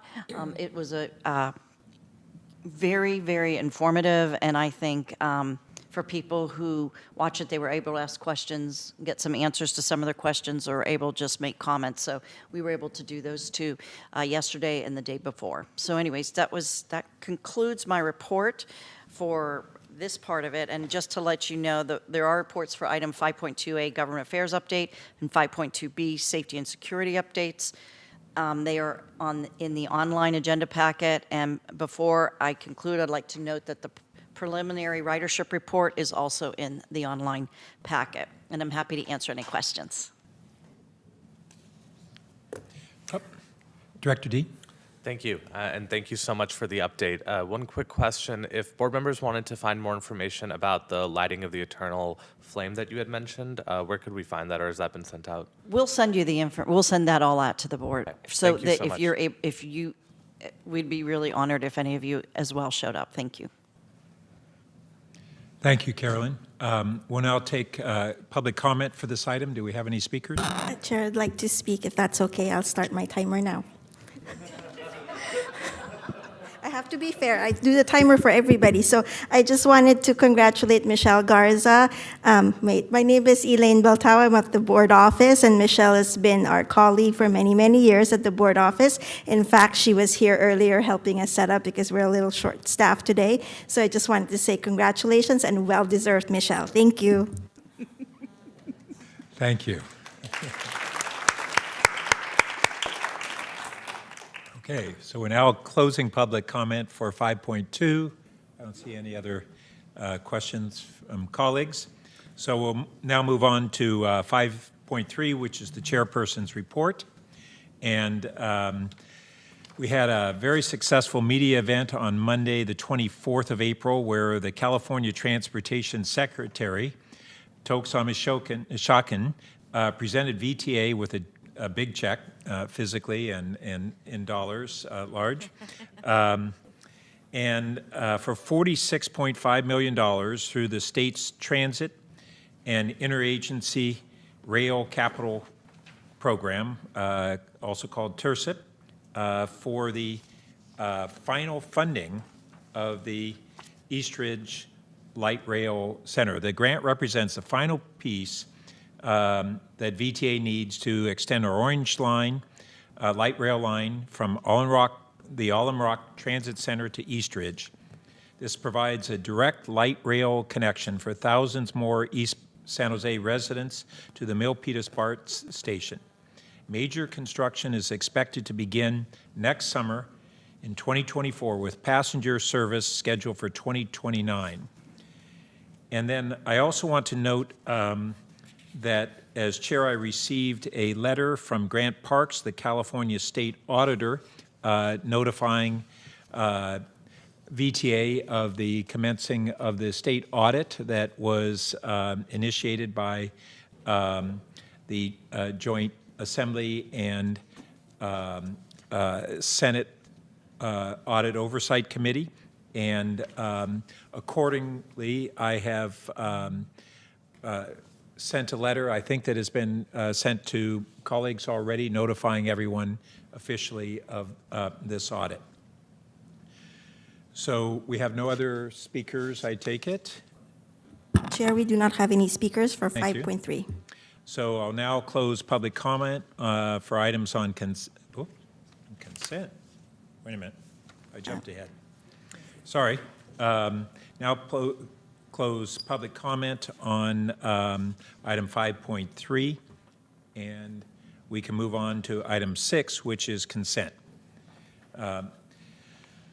So items 6.1 through 6.24 are the consent calendar tonight. Members of the public who would like to address the board on an item on consent, please raise your hand now on the app or press 9 on your phone. To my colleagues, is there anyone who wants to pull an item off consent or add an item to consent? All right. Any abstentions or recusals first? And see none. So motion by Vice Chair Chavez and seconded by Member Dean. And we'll now open public comment on consent.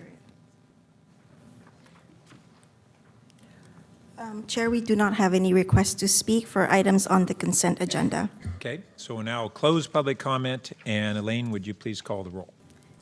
I just wanted to confirm, Member Dean, you're the seconder? Yes. Right. Okay, all right. This is for the consent. Is that correct? Yeah. Yeah, okay. For items 6.1 to 6.24, Blankley? Yes. Davis? Yes. Dean? Yes. Foley, Aye. Jane, Yes. Jimenez, Yes. Lee, Yes. Lopez, Aye. Mahan, Aye. Torres, Yes. Chavez, Yes. Burt. Yes. Motion passed, Chair. Thank you. Thank you. So we'll now move on to item 7, which is the regular agenda.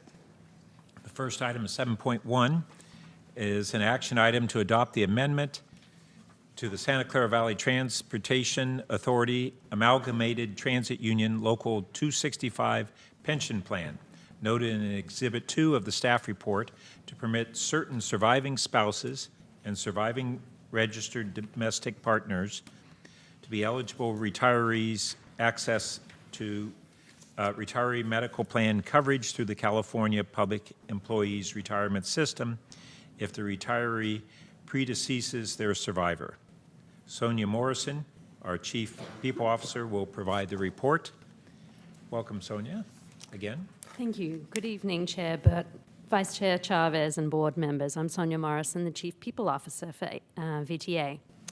So in 2016, VTA contracted with CalPERS to provide medical coverage for all active and retired ATU employees and retirees.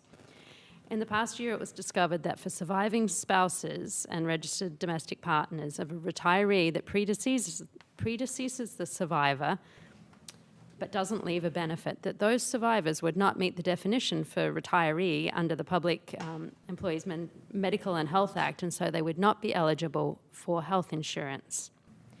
We consulted outside counsel that had prior experience in this, and we were advised to create a minimal monthly contribution for these members to ensure that they receive health benefits following the death of their spouse. VTA and ATU had several discussions, and we included the ATU Pension Plan Council, and we came to an agreement that's one of the attachments. During the process, it was concluded that the amendment should also include survivors of those where a retiree was on disability retirement, so that the survivor could continue on the CalPERS medical plan. The agreement is attached as a side letter in Exhibit 2. We also had an analysis performed by Chiron, the plan's actuary, and they determined that the cost impact of this was de minimis. So if the plan amendment is not adopted, VTA would still be liable to pay an amount equal to the minimum employer monthly contribution as agreed to by VTA and ATU under the collective bargaining agreement. This would provide for administrative issues with communicating with the retirees on many, many different plans if they're not just on the CalPERS medical plan. And this concludes my presentation. Thank you, Sonia. We will now take public comment. Do we have any speakers? We do not have any requests to speak, Chair. Thank you. We'll now close public comment for this item. Any questions from my colleagues? or Move comments? approval. Second. I'm sorry, do you have a question? Great. Director Lopez. I appreciate very much this coming forward. Would this only apply going forward, or would it apply to past cases or current employees? It goes back to the 1st of January 2016. So we cover everybody that might have been negatively affected by this. Thank you. And I didn't catch the maker in the second. I had Blankley and Foley for the second. Great. Thank you. All right. So, Elaine, would you please call the roll? Yes, Chair. Blankley, Yes. Davis, Yes. Dean, Yes. Foley, Aye. Jane, Yes. Jimenez, Yes. Lee, Aye. Lopez, Aye. Mahan. Okay, I don't hear Mahan, so I'll call on Kamei. Yes. Thank you. Torres, Yes. Chavez, Burt. Yes. Motion passed, Chair. Thank you. Thank you. So we will now move on to items 7.2 and 7.3, which we will be hearing together.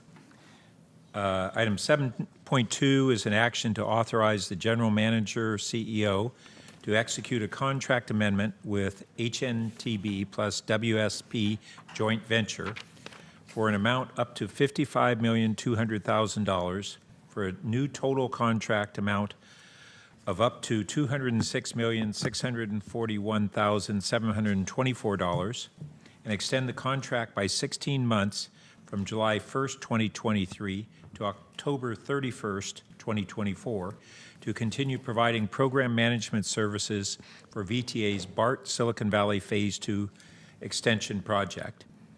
And item 7.3 is an action to authorize the general manager, CEO, to execute a contract amendment with Mott MacDonald PGH Wong Engineering, Inc., joint venture for an amount of $145,920,650 for a new total contract amount of up to $342,760,650 to continue providing general engineering services for VTA's BART Silicon Valley Phase 2 extension project.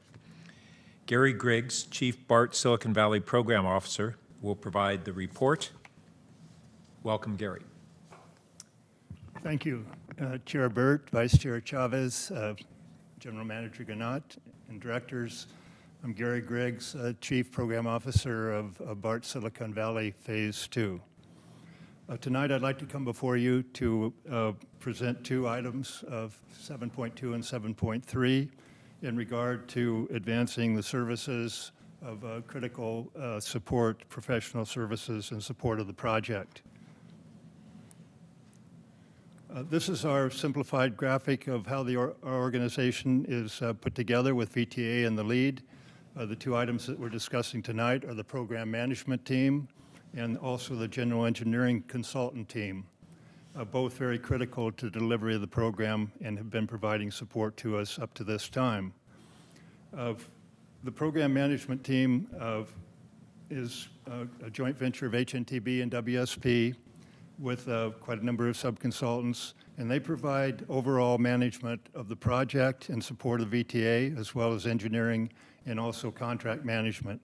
They also provide project control services in terms of cost, schedule, and risk, and also contract package management, for example, in helping us to put together the CP2 contract currently underway. The general engineering consultant, a joint venture of Mott MacDonald and PGH Wong, and also a list of subconsultants, they provide our general engineering consultant services in terms of designing the project for the elements of the project, in particular outside of contract package CP2. For a project of this magnitude, it's essential that the authority brings in this type of professional support to undertake the services in regard to management and engineering, and also to bring in the specialty services that these teams bring to the project.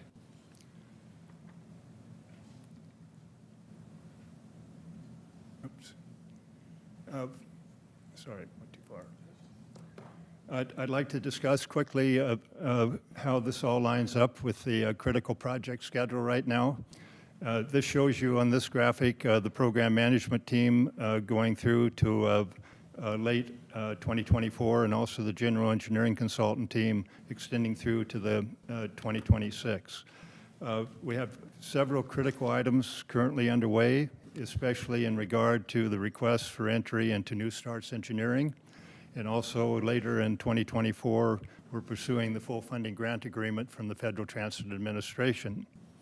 The PMT project management team is supporting us in these endeavors as well as many others.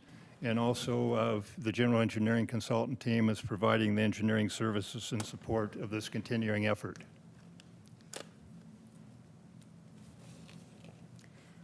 I wanted to show you here a contract summary to show where we are in terms of expenditures and timelines for these two contracts. The HNTB WSP program management team was awarded in October of 2017 an amount of $88,289,000. The board has authorized increases to that amount and also an extension to June of 2023 for a current authorized amount of $151,441,724. In terms of status of expenditures against budget, on the budget through February 2023, we're at 77.5% expended, well within the budget that we had set aside for this activity to date, and it will be well within the budget as of June of 2023. We're asking tonight for an increase in budget of $55,200,000 that will take this contract through to October of 2024. The reasons for this additional funding is to continue those activities of the program management consultant as we go forward. We also are seeing an increased level of activity that we're undertaking on the program. In particular, in the delivery method that we're using, we have increased needs of overseeing and managing that effort. Also, we now have the construction contract, the tunnel and track work contract currently underway. That's taking an increased level of management as well from our program management team, and early work packages upcoming. And then we also are including the outreach effort in the program management team budget as well. So that is a result of that is that we are now asking for an additional $55.2 million to carry this contract through till the end of October 2024. I will like to say that in terms of managing this effort, as we come to the board asking for amendments and extensions of time, I want to assure you that these are hard negotiations with these consultant teams. And in addition to that, once we get the amendment approval and the time extensions, we then negotiate task orders with each of them in which we negotiate the scope and budgets going forward in order to manage them. As I mentioned earlier, we have quite a number of sub-consultants as part of the team, in this case 40, providing specialty services. And we also have a 14.4% DBE goal for this contract. And I'm happy to report that we're exceeding that goal at 16.62% as of now. I would like to in particular acknowledge a couple of my colleagues, Krishna Davi, who's the Deputy Director of Program Administration, and Nicole Chapman, who's Deputy Director of Procurement, who are very instrumental in supporting this effort and getting us to this point and the success of these contracts. In this particular contract, it will be ending at the end of October 2024, which will represent a 7-year duration for the contract.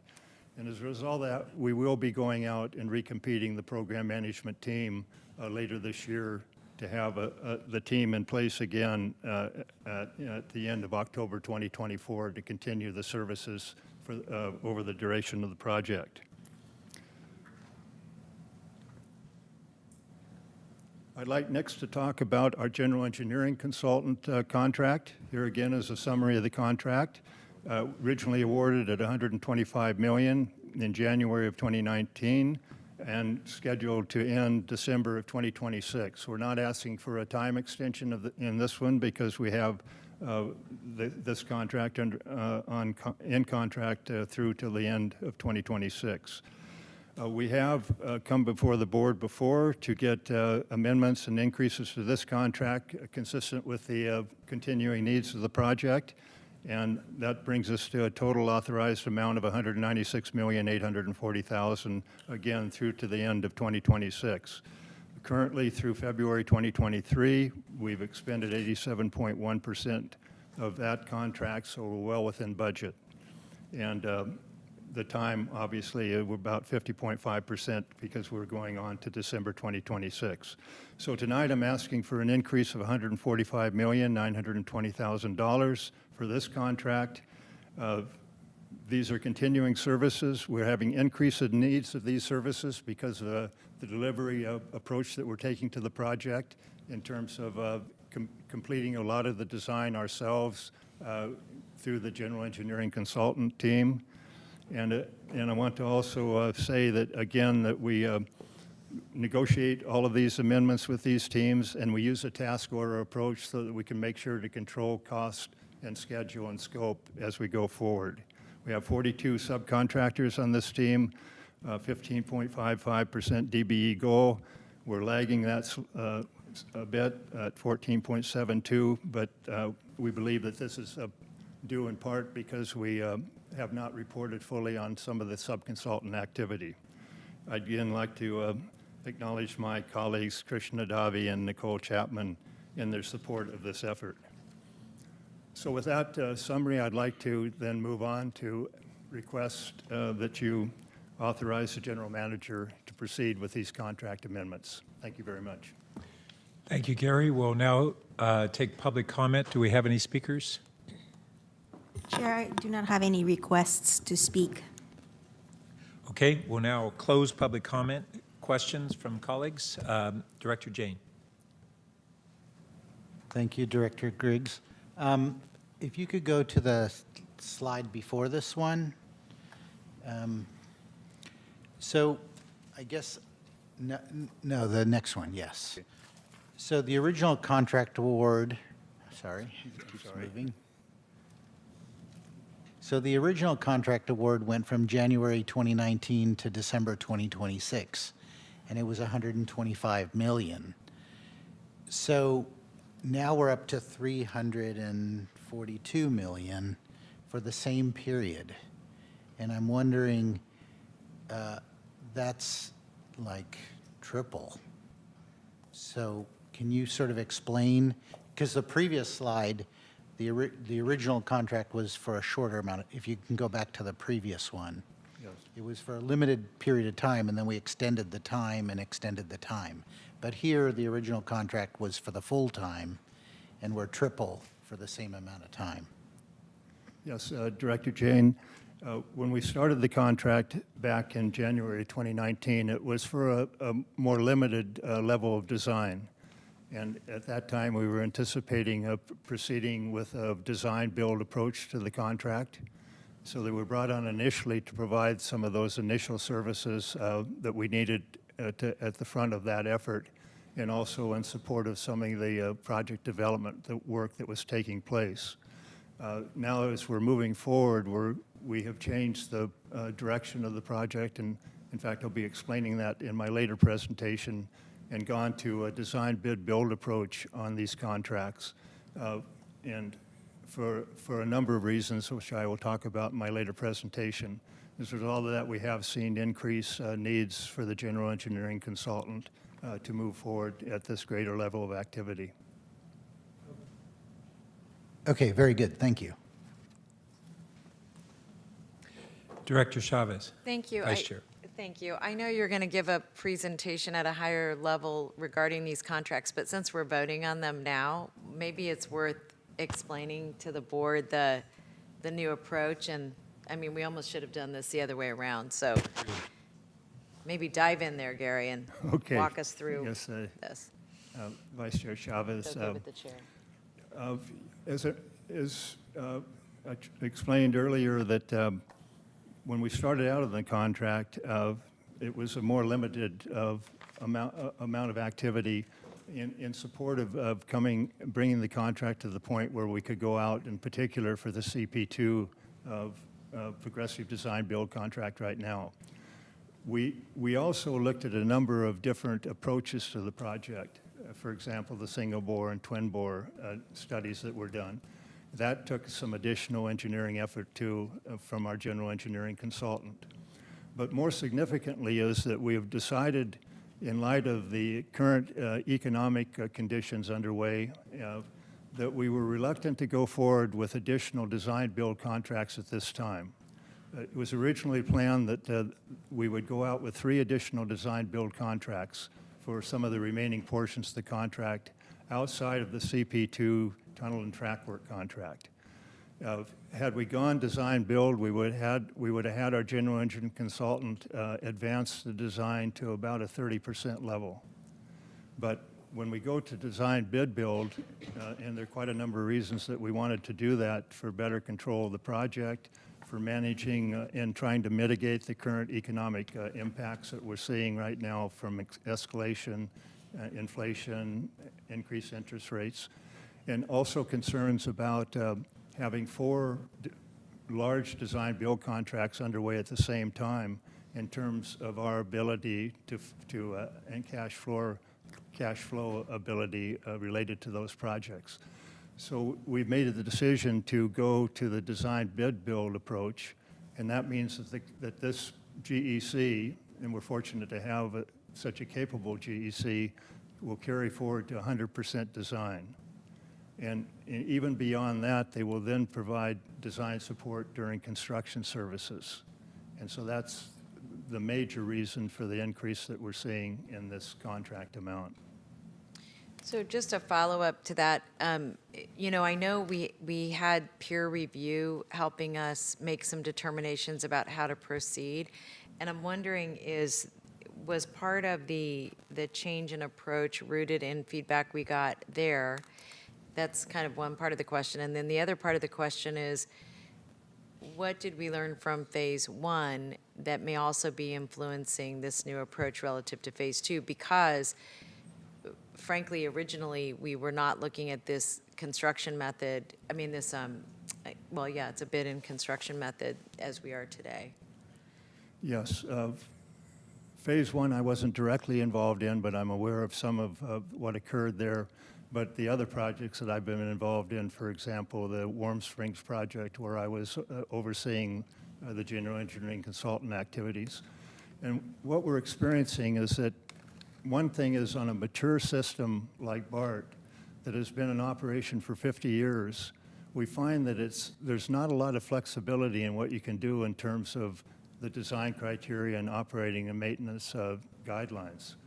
And so one of the benefits of design build is that you can come in and the contractor design team will come in and recommend changes to the project. And my experience, and I think it was a similar thing on phase one, is that in particular on the systems contracts, that we've had trouble having those as part of a combined design build contract. And as a result of that, and again, my experience on many, many transit projects around the world, we really felt that it was better to partition this project into these separate components. So we had the tunnel and track work, which we went out with the progressive design build, but we're looking at the systems and the stations and also the maintenance facility, the yard maintenance facility, of packaging those separately and taking the different delivery approach to it as well. And it also allows us, and we did a peer review and we included senior level executives from other transit agencies around the country. And as a result of that, we arrived at this decision as well based on experiences on other agencies around the country. And so we're proceeding on that basis. We feel that we will see and avoid problems that we've experienced on other projects in regard to the delivery approach that was taken.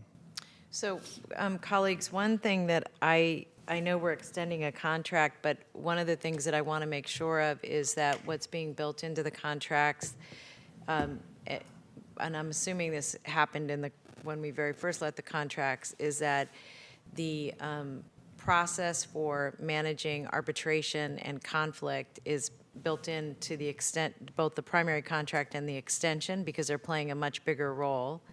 And am I accurate in that that's embedded in these contracts? Vice Chair Chavez, I'm not sure that that I'd say that we're going to have more difficult, if I understood your question. What I'm asking is, based on what we learned in phase one, do we have built-in arbitration guidelines in these current contracts? And if they aren't, and we're extending the contracts, is it appropriate for us to embed that in now?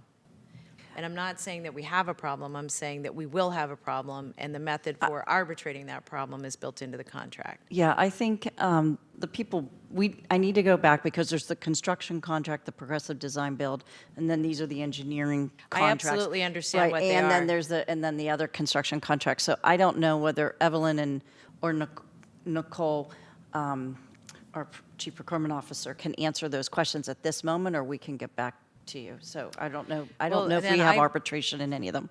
Do you? Well, here's really what I'm asking about is that these are big, important contracts, irrespective of whether they're construction, engineering, or design. The fact is that that each of these contracts have a huge impact on further investments that we'll be making on the construction side.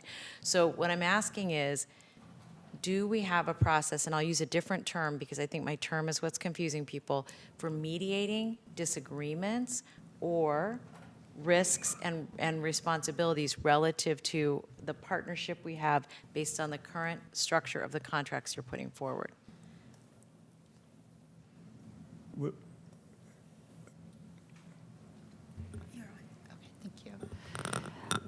I don't have a recollection whether that's currently built in, but as we're moving forward with amendments, those are things that we can sit back down and negotiate with them and embed that into the agreement. That would be well, I'll make that as part of the motion for both of these contracts. And then one last piece. With these contracts in our previous work, I'm presuming these contractors and our staff are working closely with BART, and that we are not having gaps in communication with BART at this point in time as we did during Phase 1.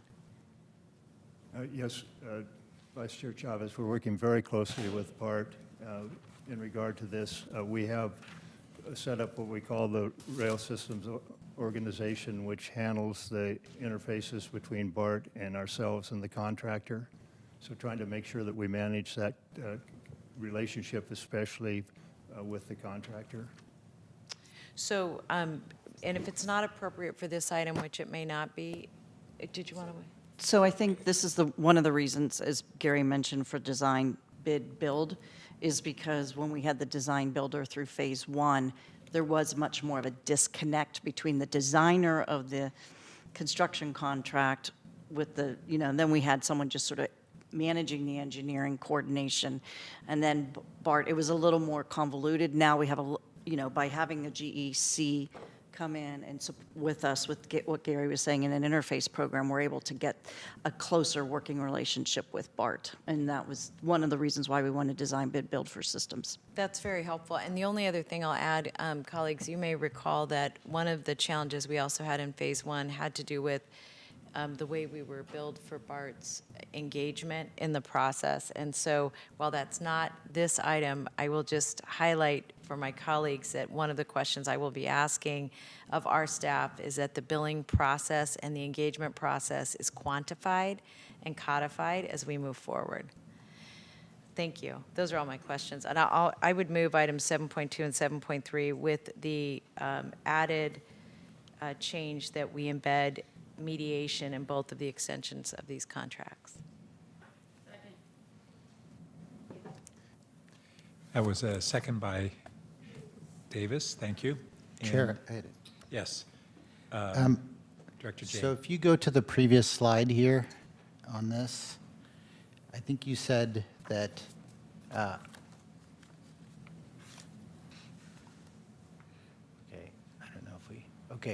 so in October 2024, we're going to renegotiate these contracts, which I like because, when we were doing a remodel of our house, engineering change orders were killer because we were locked into our vendor. So I like the idea of that. Is that going to happen with the engineering contract, the PGH Wong? Are we going to rebid that, or how does that work? Director Jane, the GEC contract, that contract currently lasts until the end of 2026.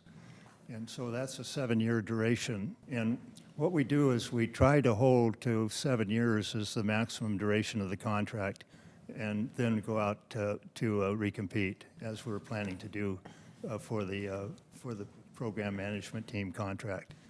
So that's what's occurring here. We've hit the 7-year mark as of the end of October 2024, and therefore we're going to go out and recompete that. So we'll have continuing program management services going forward. Thank you. Director Jimenez. Yeah, thank you. I'm supportive of the motion, but going back to some of the discussion that Supervisor Board Member Chavez mentioned, I'm curious just procedurally how we approach this. So we're approving this. I assume the lawyers are going to go back, you're going to go back, Gary, and have these discussions. If there's pushback, I mean, is it possible within the frame of possibility that this will come back to us at some point? And I presume this is supremely important. I think it needs to be included. And so I can't imagine they're actively going to push back, but they may. And I'm curious how that sort of plays out, that interaction between the board, the decision we're making now, and our interest in getting that included. Thank you, Director Jimenez, and I'm welcome my colleague Nicole Chapman, who is the Deputy Director of Procurement, to help address some of these questions. Nicole Chapman, good evening. In response to your question, we've already completed the negotiations with the PMT and MMW. So as far as pushback, I don't think so. Was that your question? Well, yes, but even now you're saying we've completed the negotiation, so what this suggests to me, the direction today, is that you're going to go back and say, hey, wait a minute, there's one more thing we want to include, assuming it wasn't included. Oh, exactly, no. Yeah, so I'm curious how absolutely. that may play out in your mind. Both the PMT contractor and the MMW contractors are sophisticated contractors. They've done transit projects before. They also understand that these amendments would have to go before the board and that there would be comments in response to our presentation today.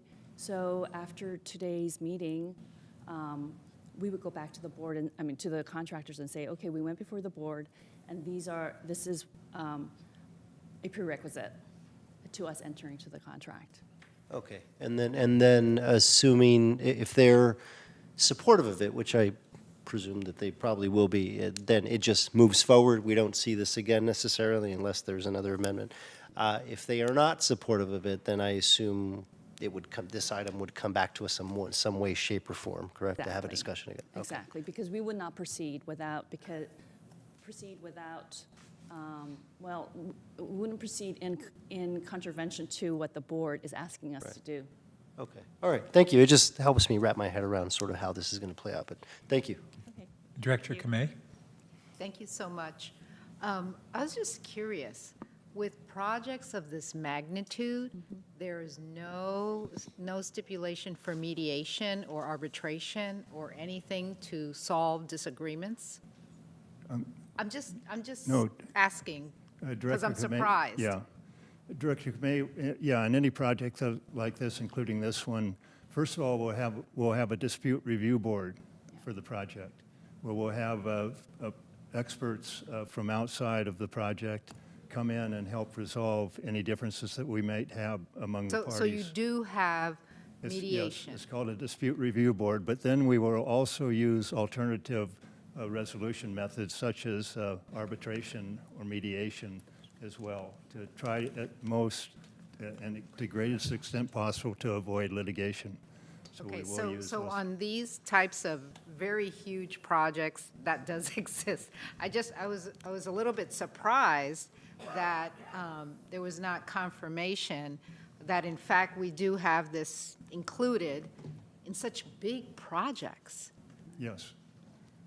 Yes, I apologize for that, Director Kamei. I don't think I understood Vice Chair Chavez's question perhaps clearly, but we always will use these methods to avoid litigation through a dispute review board as an initial step, and then alternative litigation methods in terms of arbitration or mediation to avoid litigation. Thank you. Can I? Perhaps Can I Ms. just Chapman clarify? could add. Go ahead, Nicole. So for our big, for instance, our contract, CP contracts, CP 1, 2, 3, 4, absolutely. Just as Gary was saying, there is a dispute resolution provision in the contract, and the contractors will not, and for the most part, they will not enter into a contract without that dispute resolution, because you cannot move a project forward when you have a dispute. You want to have a dispute process. And as Gary was saying, typically we start with a dispute resolution, dispute board from the outside, typically with 3 members, and that's negotiated with our CP contractors at the time of procurement. So I won't repeat what Gary was saying, but for these two particular contracts, we do not have those provisions because they're consultant contracts. It's a cost plus fixed fee contract. It's a cost reimbursement contract. So it's whatever costs that they incur, which we've negotiated, plus a fixed fee. But we're not averse to putting in a dispute resolution provision into the contracts. So I just wanted to make that clarification. For sure, we do have those dispute resolution provisions in our large CP contracts. Yeah, I would just make a suggestion. Sure. That be highly considered for any future consultant contracts, especially when they're of this magnitude.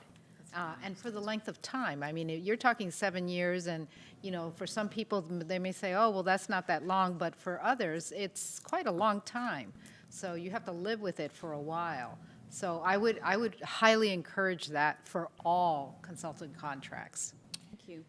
Yeah, and let me just weigh in, colleagues. The reason I was raising it is because the role has changed during the contract. That's what caught my attention, right? So if the role's bigger, much more of our success is foundational to these contracts than perhaps initially, and that's why I think what you're saying, is so critical. I was going to just say Rosemary. I always use people's first names. Everybody else is so formal. So anyway, but that's why I think what you're saying is so critical. And when we're changing roles like this, I think that's even more critical because we actually took a contract that started in doing one thing for one amount and changed it, and that's dramatic from my perspective. And even though it gives us more control in some respects, it's also putting a lot more eggs in one basket. That's the issue that I'm trying to address. But thank you for that.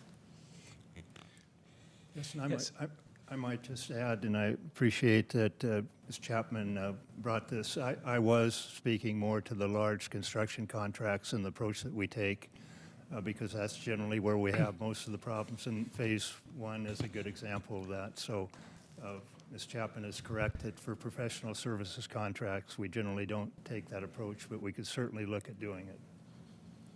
Director Lee? Thank you very much. My question is regarding the cost plus fixed fee portion of that contract. Try to understand a little bit more. When you say cost plus fixed fee, you're saying that the cost is the cost, whatever it costs to build it, or all the parts and whatnot. The fixed fee, on the other hand, is a fee that would not change regardless of what the cost is. Am I correct? That is correct. Yeah, I asked that question because I lived under a different regime when I was in Iraq, and we have a cost plus contract. It's a cost plus a percentage. So there was an incentive to jack up the cost. And at one point between Iraq and Afghanistan, this country was spending $3 billion a week. And those type of contracts certainly something I would never vote to support. So I just want to make that clear. Thank you. I don't see any other colleagues who wish to speak, so Elaine, can you call the roll? Chair, we have a hand raised at the public, but I just wanted to note that the public comment for this item was closed already before the hand was raised. So I just wanted to note that for the record. So this is for items 7.2 and 7.3, as you see on the screen. Motion by Chavez, seconded by Davis, and it was amendment to approve the staff recommendation and embed in the contract amendment a process for mediating disagreements. I just wanted to confirm that with the maker of the motion. Yes? Okay, great. Blankley? Yes. Davis? Yes. Dean? Yes. Foley? Aye. Jane? Yes. Jimenez? Yes. Lee? Yes. Lopez? Aye. Mahan, I don't see him in Zoom, so I'm going to call on Kamei, Yes. Torres, Yes. Chavez, Yes. Burt. Yes. Motion passed, Chair. Thank you. Thank you. So we can now move on to item 7.4, an action item to adopt the 2016 Measure B program fiscal years 2024 and 2025 biennial budgets and the 10-year program for fiscal years 2024 through 2033. And Jane Shin, Senior Transportation Planner, will provide the report. Welcome. Good evening, Board of Directors. It's always fun to go after anything BART Phase 2. So my name is Jane Shin. I manage the 2016 Measure B program. And at your March workshop, we discussed the principles that lay the groundwork for how we develop the 10-year program as well as the biennial budget. Tonight, I am bringing forward to you the 2016 Measure B fiscal 24-25 biennial budget and 10-year program for your consideration. My presentation actually has a lot of information that you have seen before, but I wanted to leave it in there for reference. So for time's sake, I will go through those as quickly as the slide deck advances. Just a quick recap of our program. The key takeaway here is that $1.15 billion has already been approved for the program through the end of this fiscal year. That $1.15 billion is distributed through the 9 program categories and administration, as you can see on your slide, as well as this on attachment C of your memo packet. Those 9 program categories are then divided into 2 groupings, need capacity-based and formula-based. This distinction is important because the adopted principles indicate that we are to allocate funding to each program category differently. You can see the 6 need capacity program categories on top, and the bottom 3, local streets and roads, bike ped, transit ops, are our formula-based, and once I get into the discussion, we will start with those 3 program categories. And just a reminder, the principles and the project readiness criteria were approved by the board in spring of 2021. They are in your packet in much more detail than I will be showing on the screen tonight, as attachments A and B, respectively. All right, starting with the formula-based program, we allocate funds to these 3 program categories based on the ballot established ratios, as you find in the language of the measure. And this information has this slide has quite a lot of information, but I'd like for you to focus on the bottom right corner, those 6 numbers. They show the proposed allocations for fiscal 24 and 25 for our 3 formula-based programs. They were calculated using the ballot established ratios that you see here against the projected program tax revenue, and also per the principles, which I actually forgot to mention, the true-up amounts were applied in fiscal 24. What I did forget to mention is that the principles state that we will do a true-up for those 3 formula-based program allocations using the actuals received in the prior fiscal years and apply that to the first year of the biennial budget, in this case, fiscal 2024. Here are all of the asks for the program, formula-based program categories, including administrations. Local streets and roads and bike ped education encouragement will be further distributed by their respective formula, and the allocations for each specific city and county will be developed, or calculated, rather. The next 3 slides I am actually just going to go through quickly. They show the intent of the program, what's been allocated through fiscal 23, as well as what the proposed allocations are. Most of this information you have seen before, and again, they are in your packet for reference. Moving on to the need capacity-based program categories, projects in these 6 program categories are allocated funding based on their ability to meet the board's project readiness criteria. Those 6 program categories, just a reminder, are BART Phase 2, the 2 Caltrain highways, interchanges, SR 85, and county expressways.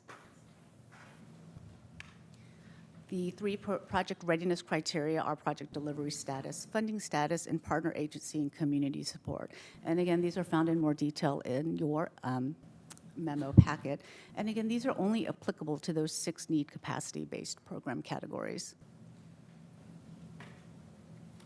We are requesting that the board authorize just over $730 million for the 6 need capacity-based program categories. Both Caltrain corridor capacity improvements and SR 85 have existing allocations that are available for the expected work to be completed in the next biennial budget cycle. Specifically for Caltrain corridor capacity, of the $42 million previously allocated by the board, we have actually almost $26 million available to use for the next biennial budget cycle. In addition, we are working with Caltrain to develop a strategic plan for this funding strategy for the 26 million. And also, we're looking for to develop a longer-term vision or strategy for the rest of the program category in the life of the measure. And then for SR 85, the activities expected for fiscal 24-25 include phase 2 of the noise abatement pilot, 5 pilot sites on 85, as well as the alternative analysis for the transit guideway study that was delayed due to COVID impacts. And again, they have existing allocations available. And also for these 6 program categories, should a project need additional funding during the biennial budget cycle, we can come back to the board and request additional funds. It is not a one and done. This is it. You have to wait 2 more years. Like the 3 formula-based categories, I have the 6 need capacity-based programs in here for your reference. It shows the intent of the category, what's been allocated to date, and what the proposed allocations are. And again, in the interest of time, I will skip over these, and they are in your packet for reference.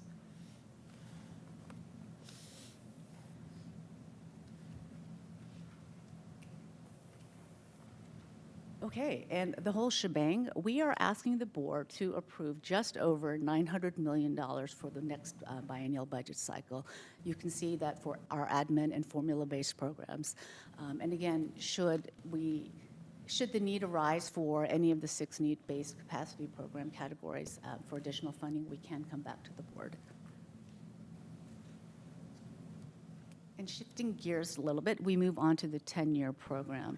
The 10-year cycle this year is fiscal 24 through fiscal 33. The 10-year program is a planning tool. We use it to see what the expected needs are during that 10-year period. The first 2 years of the 10-year period are the upcoming biennial budget, and only those allocations are approved by the board. This 10-year program is updated every 2 years along with the biennial budget, and any of the allocations that you'll see in what I call the out years, the fiscal 26 through 33 in this case, are for planning purposes only. Those allocations for the out years were developed with the exact same assumptions that we use to develop the biennial budget allocations as directed by the adopted principles.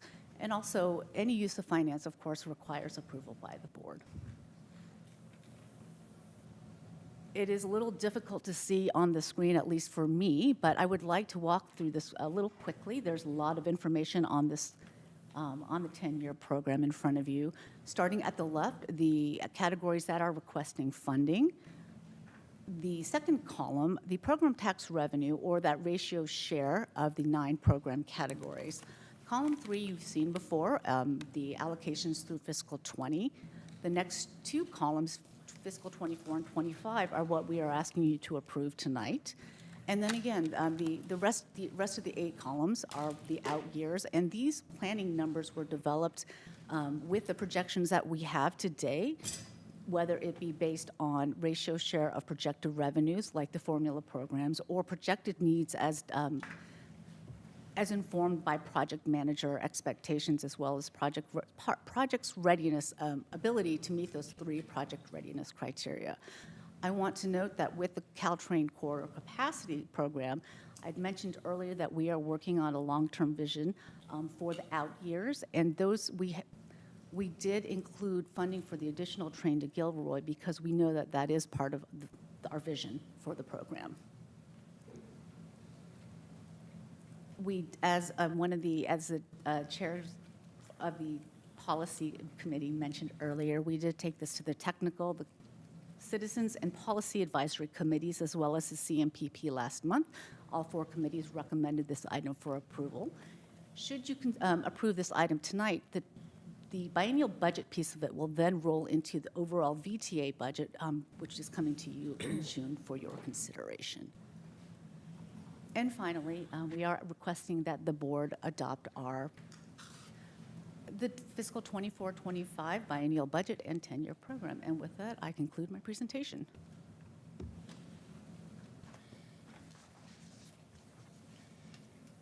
Thank you, Jane. So we'll now hear public comment. Do we have any speakers who wish to speak? I'm going to wait 1, 2, 3. I don't see any hands raised in Zoom, and I don't have any blue cards. Thank you. So we'll now close public comment on this item. Colleagues, questions and comments? I'll move approval. That's okay. I have one question. No problem. Okay. Can we go back to slide 23, that one with loaded with all the breakdown? And one of the things, we don't have a column that shows the total dollar amounts for all those years accumulated on according to each expenditure category. And one that I was just looking at and trying to add up and see if I had done correctly is on the Caltrain grade separations. And if I added those numbers correctly, I came up with 757 million. Is that correct? Or I don't know if you know off the top of your head. Off the top of my head, I do not know. So unless I misadded, and I did on the fly, so I could have done that incorrectly. In the original Measure B, we were anticipating 750 million. A year or so ago, we had projected that that number had grown to 840 million. That was presented, I thought, to the board as that projected dollar amount based on 2021 dollars or 2022. I'm not sure. Maybe it was. And so I wanted to understand, are these numbers being adjusted again based on projected revenue, or is there some other explanation?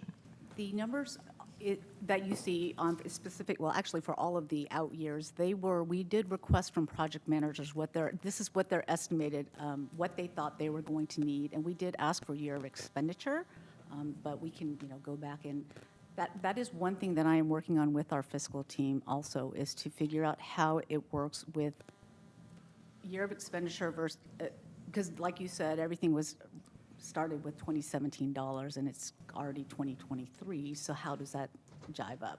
So. Well, when you say need, I know that those grade separations, the need will far exceed the Measure B dollars, so I don't think it's a need issue that has dialed it down. It's also their expected schedule, because they do have to meet the criteria of, what do you expect your funding to be? So not all of, this actually doesn't show, I don't believe it shows all of Palo Alto's needs. It definitely doesn't show all of Sunnyvale's needs at the time, but this is what they knew as of end of last calendar year as well. I see. So it's kind of anticipated expenditures in a given year. Correct. And not throughout the entire length of the measure. Correct. Thank you. That helps. Director Jimenez. No, your 757 million is confirmed, and I'll second his motion. Yeah, okay. All right. We have a motion by Director Jimenez and a second by Director Blankley. And I guess we have no other comments, so Elaine, would you please call the roll? Sure. For item 7.4, Blankley? Yes. Davis? Yes. Dean? Yes. Foley? Aye. Jane? Yes. Jimenez? Lee? Yes. Lopez? Yes. Thank you. I don't see Member Mahan on Zoom, so I'm going to call on alternate Kamei. Yes. Thank you. Torres? Yes. Chavez? Yes. Burt? Yes. Motion passed unanimously. Thank you. Thank you. All right. Our next item is 7.5, an action to authorize the general manager to execute a contract change order for Balfour Beatty Infrastructure, Inc. in the amount of $4,200,000 for changes to overhead catenary systems, or OCS, materials included in the OCS Rehabilitation Phase 3 project. That's contract number C21104F, resulting in a new total contract amount of $19,871,684, and to authorize that the contingency authority of 15% be based on this new contract amount. So we have Ken Ronce, Deputy Director of Rail and Facilities, to provide this report. Welcome. Thank you, Chair and board members. I'm joined here with Adolphe Daboul, He is the project manager for this contract in case there's any technical questions. This item is to request authorization for a change order to an existing construction contract with Belfor Beatty. And as we said, it's for OCS rehabilitation. The original contract is $15.7 million. The work includes a significant amount of rehabilitation. It will include the removal and replacement of all the overhead wire and related components for the entire Guadalupe South Line and most of the North Line. The change order request tonight is for $4.2 million, and it's really to address identified changes that were discovered during the submittal process for the material procurement.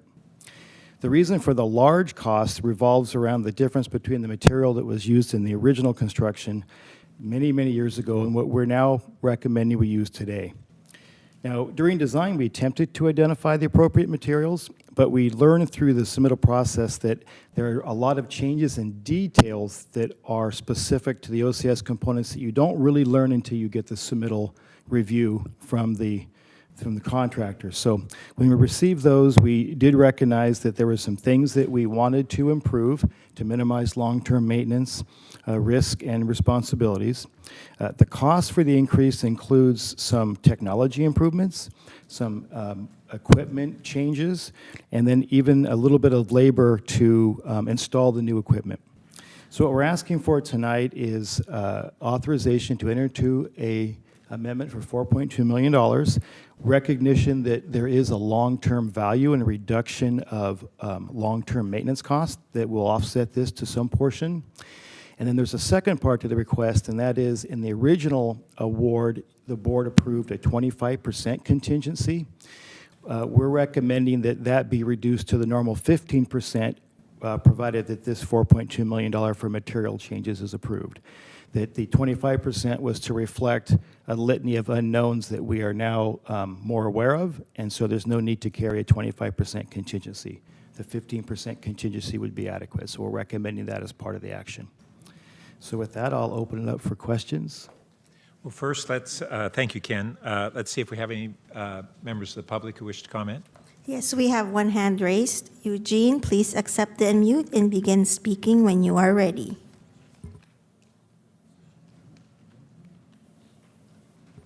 Eugene, you're unmuted.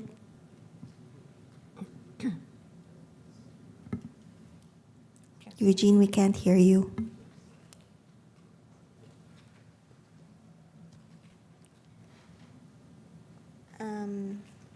Eugene, we'll come back to you because we can't hear you right now. Okay, I will then keep public comments open for the moment while we turn to colleagues. I'll just go ahead and ask one question, which is, how deeply have you been engaged with Caltrain to understand all the issues that they've had with Balfour Beatty and make sure that we're building off of that learning experience? Yeah, so we are aware of the challenges for Balfour Beatty. I would offer that this is a different scenario. So we are very, very engaged with Balfour Beatty on this contract, and the changes are really driven by VTA.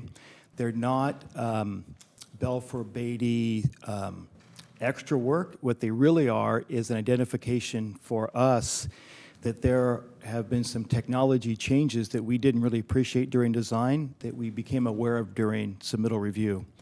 So there are some technological improvements we're recommending as part of this, and Balfour Beatty is, the negotiated amount is not really to their benefit. It really is a material change driven by VTA. Okay. Vice Chair Chavez? Yeah, I'll move approval, and I think the thing we just wanted to make sure of is that, well, let me make a motion, I'll make a comment. So moved. I'll second the question. Thank you. The only point that I just want to reinforce from our chair is that as other projects are suffering, I want to make sure we don't lose staff on our projects. So not presuming that this change is happening because of anything inappropriate going on, but more just making sure that we don't lose a resource as resources are being pulled in other places. That's all. Thank you. And Director Lee? Yes, thank you. So this contract started with $15.6 million, And with these changes, this bring up to 19.8 with the 15% contingency. Correct. 15% means it can go up 15% on top of the 19.8, right? Correct. Could that be lower? Like, I mean, from 19.8, would they actually say, well, actually, Yeah. it's going to be that much? So Would that the, be the case? goal would be to minimize that as much as possible. The 15% is to allow us the ability to continue construction while in the field and not delay the work. And so we came tonight really before we started the field work that I'm calling a surge. As part of the OCS work, we're going to be going in a real aggressive effort to remove and replace wire really fast in a continuous around-the-clock type effort.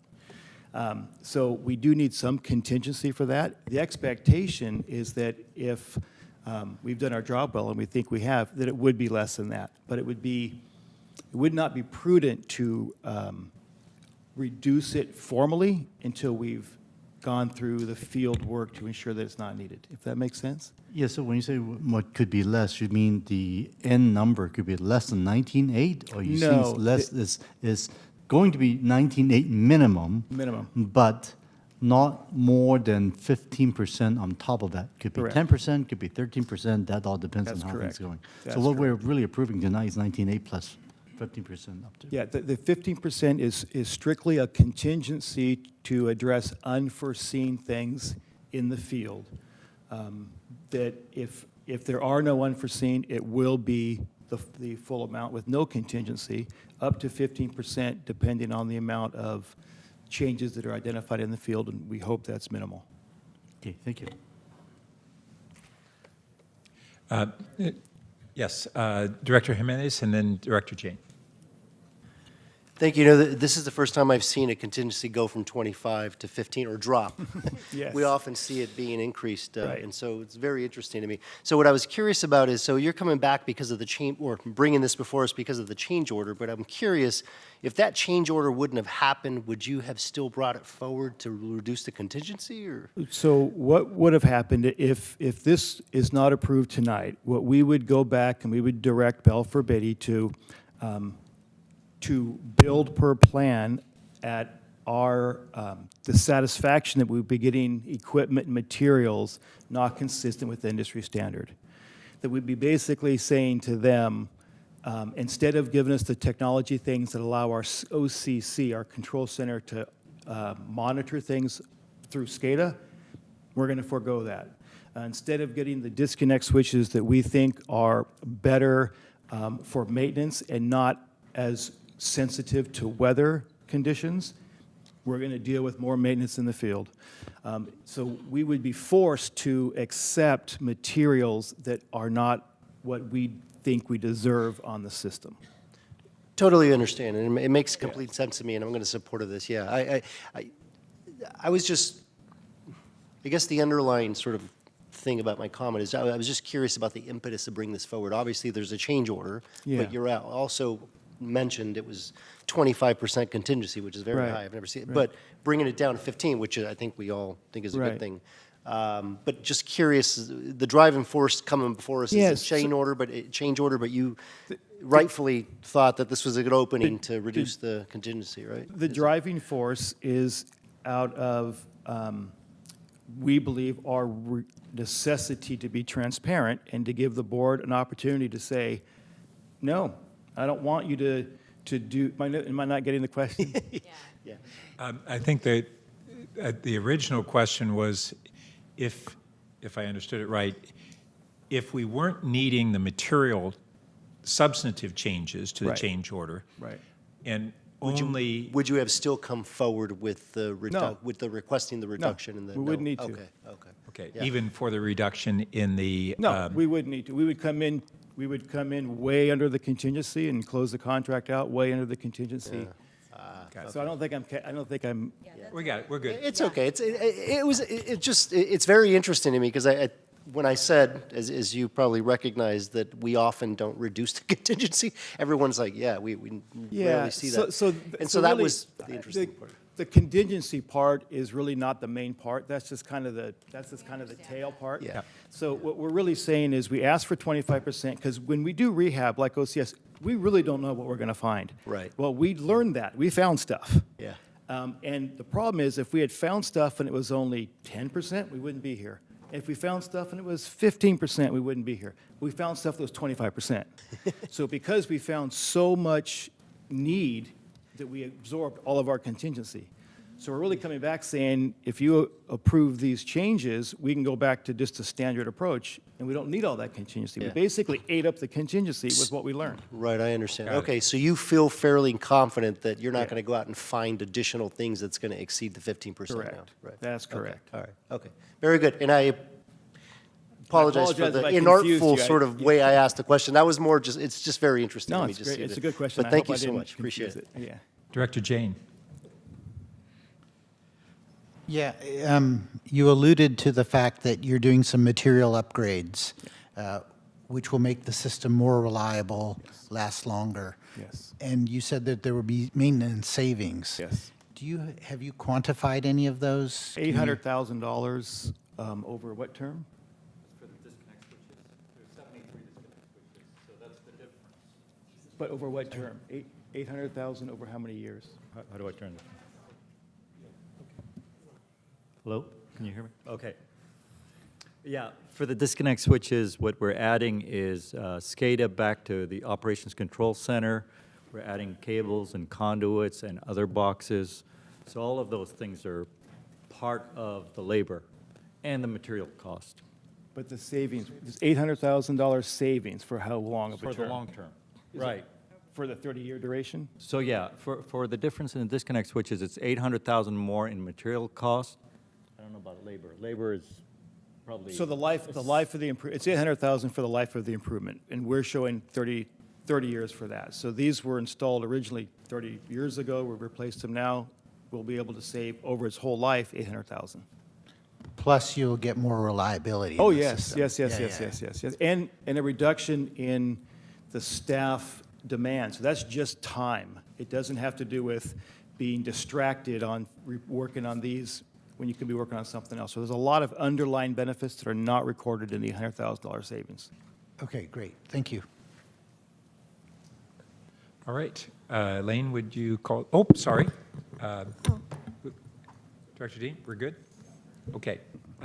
Would you call the roll? Yes, I'm just going to do a last call to Eugene, our public speaker. Please accept and mute. Hang on. I'll try to unmute you. Eugene, are you there? Yes, can you hear me? Okay, yes, we can hear you now. I'm going to set the timer real quick. Okay, go ahead and speak whenever you're ready. Evening, board members, Eugene Bradley, Silicon Valley Transit users. I noticed that one of my concerns regarding this action item was addressed just now. My concern overall is that with these new overhead catenary systems, in other words, wiring, et cetera, materials, will the proper parts be used such that they are future-proof? That is, will you use proven parts to replace the overhead wire and not just use some fancy schmancy part out of innovation that just breaks out of the first cold spell? I remember reading someplace years ago that one agency had replaced its wiring during a project, and it turned out the replacement didn't work so well, so they had to redo everything. So what's the assurances that proper known working materials will be used for the overhead catenary system replacement? Please answer in writing. Thank you. Thank you. And I guess now we can take the roll. All right, this is for item 7.5. Motion by Chavez, seconded by Lee. Blankley. Yes. Davis. Yes. Dean. Yes. Foley. Aye. Jane. Yes. Jimenez. Yes. Lee. Aye. Lopez. Aye. I don't see Mahan on the Zoom, so I'll call on Kamei. Yes. Thank you. Torres. Yes. Chavez. Yes. Burt. Yes. Motion passed, Chair. Thank you. Thank you. Now we're on to item 7.6, which is to receive an update on the VTA BART Silicon Valley Phase 2 project. Gary Greggs, Chief BART Silicon Valley Program Officer, and Bernice Alanese, Director of SVRT Business Operations, will provide the report. Welcome.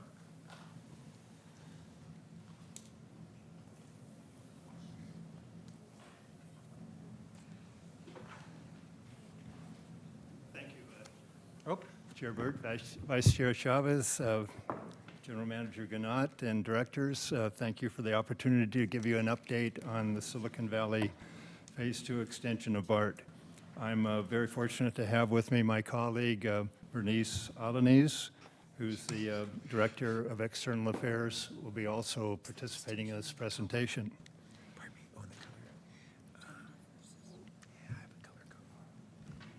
I'm sorry that we didn't give this presentation before the previous one. So we'll go through this quickly since we've already briefed you to some extent on this. In terms of an update, we are advancing quickly the preliminary engineering of the systems yard and stations contracts, independent of the tunnel and track work contract, and again, using our general engineering consultant of Mott McDonald and Wong with the oversight management of HNTB WSP program management team. We also presented to the Metropolitan Transportation Commission Programming and Allocations Committee, and we went before Vice Chair Chavez and her role as chair of that committee. And the focus of that was to look at the budget and the funding of the program. We're having ongoing coordination with BART on the design and submittal reviews in all aspects of the program. And we're continuing to work closely with the cities of San Jose and Santa Clara in particular on the construction transportation management plan, which Ms. Alanese will be reporting on later in our presentation. In terms of the tunnel and track work contract, this is a progressive design build contract, as you know, and we've been discussing this for some time since the award in May of 2022. This is a very appropriate approach to taking the construction and design for the tunnel and track work, and that's why it was selected. We tried to select delivery methods that best suit the particular project that we're undertaking, and we're very happy to be approaching this in this way. Right now, the Kiewit Shea trailer team that we have on board for this is progressing their professional design services, and we'll be advancing that to 30% consistent with entry into New Starts Engineering. They're also advancing the early work packages, including TBM procurement and the West Portal preparation and the new hall yard, which will be used for launching the TBM. And then I'm happy to also acknowledge that we have here tonight in the audience Dave Hazen, who's the Kiewit Shea trailer construction manager. So I'm pleased to have him here tonight as well. One of the aspects of progressive design build is that it's different from the design build, traditional design build, in that when we award the contract, we don't have a guaranteed maximum price for the over costs of the contract. So what we're doing now is we're in the process of doing estimates, and we call them open book estimating, working with the KST team to determine what the cost of the project is going to be. We're in stage one of the project, was primarily professional services and early works. When we get near the end of this year, then we'll be negotiating what's known as a guaranteed maximum price with the contractor. So that's a very important part of what we're doing in terms of determining the overall cost of the program. Excellent. So moving on then to the other aspects of the project, which we've discussed to some extent already, is that we did go through that extensive contract packaging and project delivery evaluation. And we looked at what we thought would be the best way to deliver the other aspects of the program, in particular the systems like train control, communications, and traction power, and the new hall yard, and also the stations.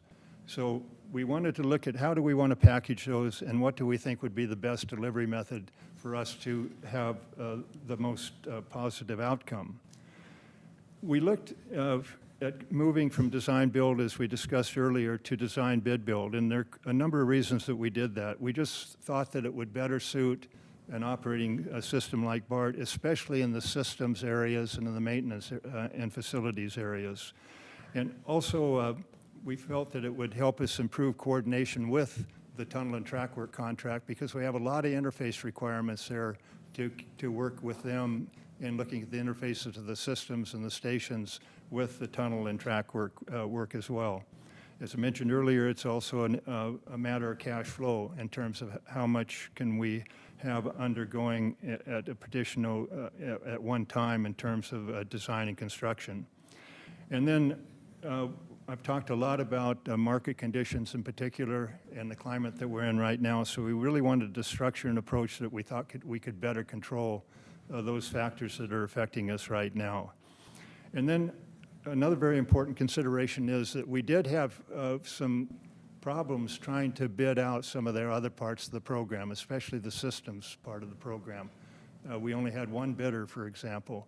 So we wanted to see if we could look at repackaging the program so that we could get more competition on the work and thus better results in terms of cost.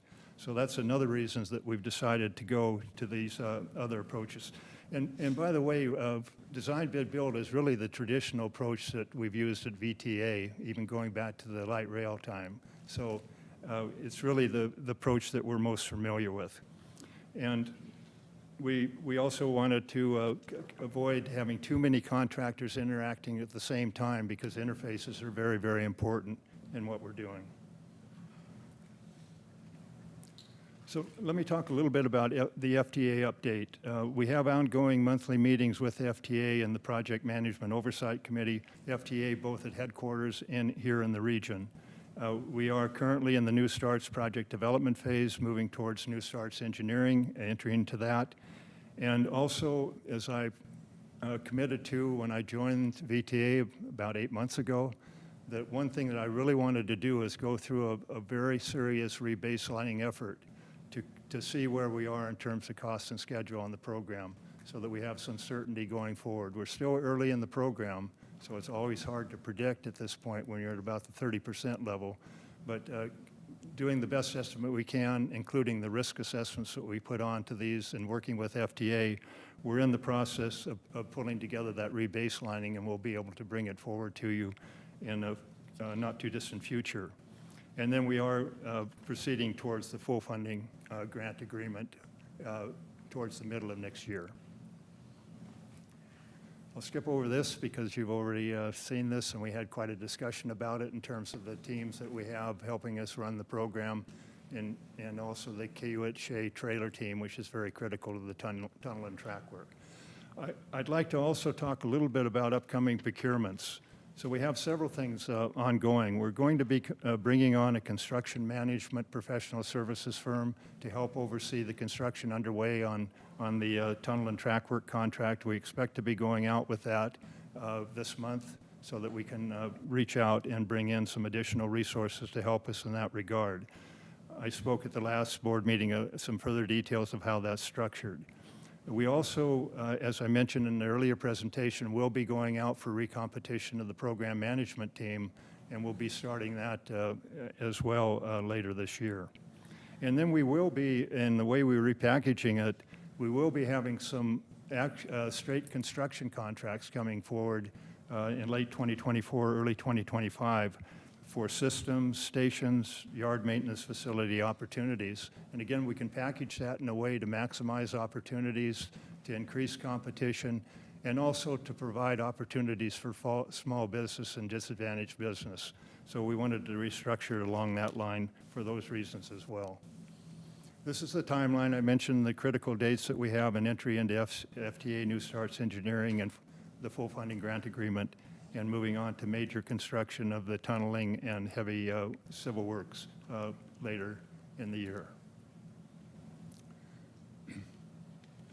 So with that, I'd like to turn it over to Ms. Alanis to talk about the construction transportation management plan. Thank you, Gary.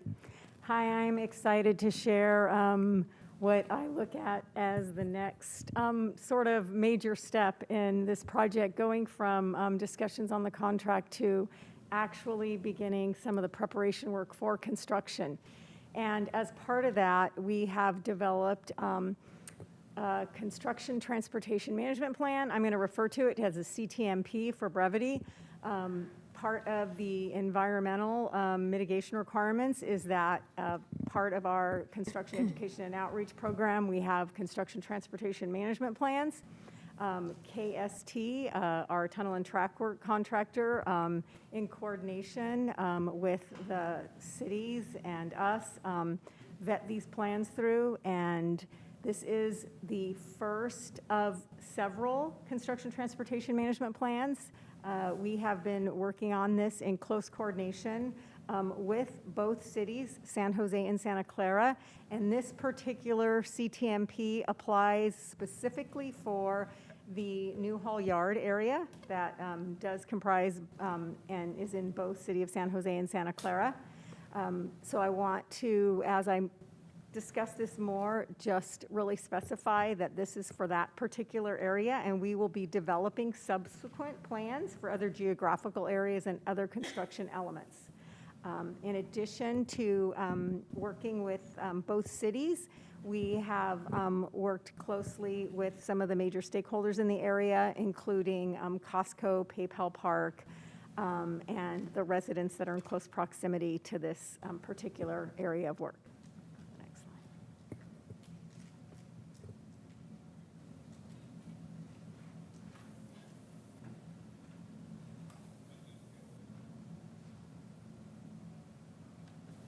I'm afraid I'm not doing a very good job. Oh, it's not working.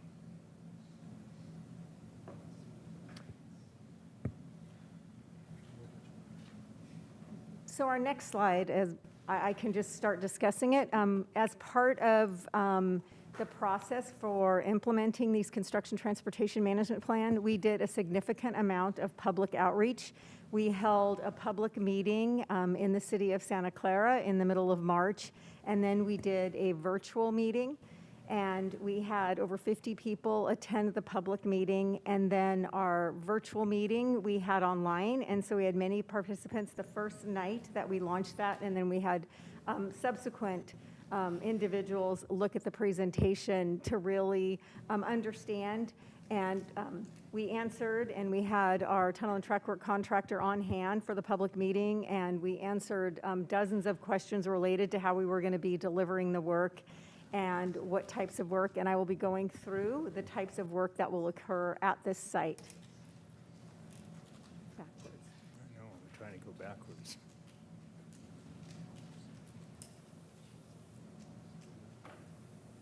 Yeah, if we could back up to the earlier slides, for some reason it advanced. Can you go back? Back. The second slide.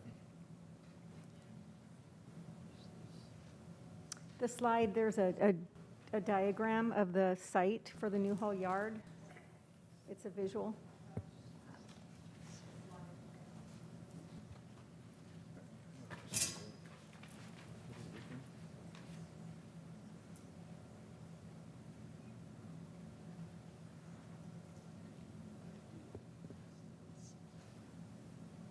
There we go. No. Two more back. No, it's quite a couple back. It'll be a diagram of the Newhall Yard. Okay, now we gotta go forward. No, Forward now. forward.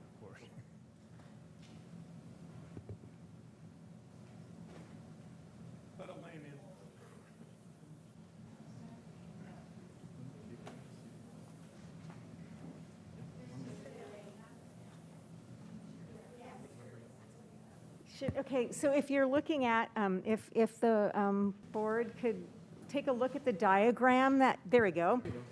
So we are looking, we are now looking at the future site of the Newhall Yard in Santa Clara Station. And in that diagram, if you look to the left, that is where Highway 880 is. To the right is where Brokaw Road is. On the south side of this diagram is where Coleman Avenue is, and up to the north, if you look at the mid-center of the diagram, this is where the current Caltrain alignment is. This current location is basically a dirt field, and we will be doing a significant amount of work to prepare this site for construction. If you look at the red area is the property that VTA acquired nearly 20 years ago when this project was first conceptualized. And this red area is comprising the area of the future Newhall Yard, and to the right will be the actual station.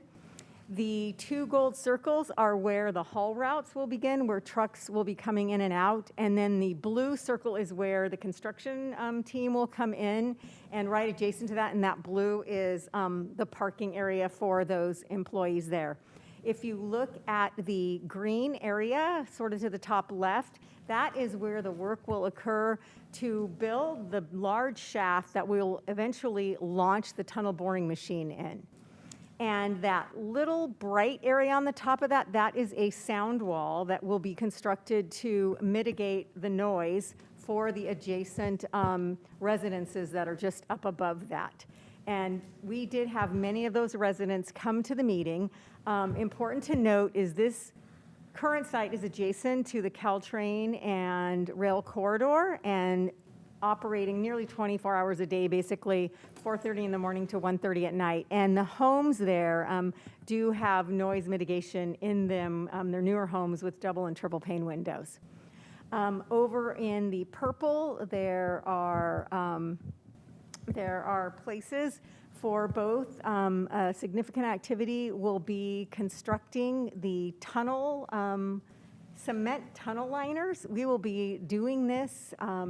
The first part will be constructing the factory. Will be fabricated, and then we need to have a large advanced supply of the tunnel liners. Those are the cement liners that the tunnel boring machine will use to, as it bores through the ground, it'll automatically place these structural supports simultaneously as boring through. So because of the rate it takes to manufacture these, we will be doing that production on site and do it in advance, because it uses about 6 of these big, huge cement tunnel liners that weigh about 40,000 pounds when you do a whole ring. And so we need to mass produce those ahead of time because the rate of production is not as fast as we'll be using them each day. So we'll be doing that advance. And then we have an area for the muck in the other purple area where we'll be storing the muck that comes out of the tunnel. And I think we can go to the next slide, but these are all the activities, and I'll go through the dates that they will happen. The tunnel lining factory that I was discussing will begin in this summer time frame, and that will be about 12 months. And then the operations of the tunnel factory, the first is the construction of the factory, and then the actual operation of the factory building those tunnel liners. The other major work that's going to happen is the structural supports to do the deep excavation where we'll launch the tunnel boring machine, and that will begin sometime later this year in fall.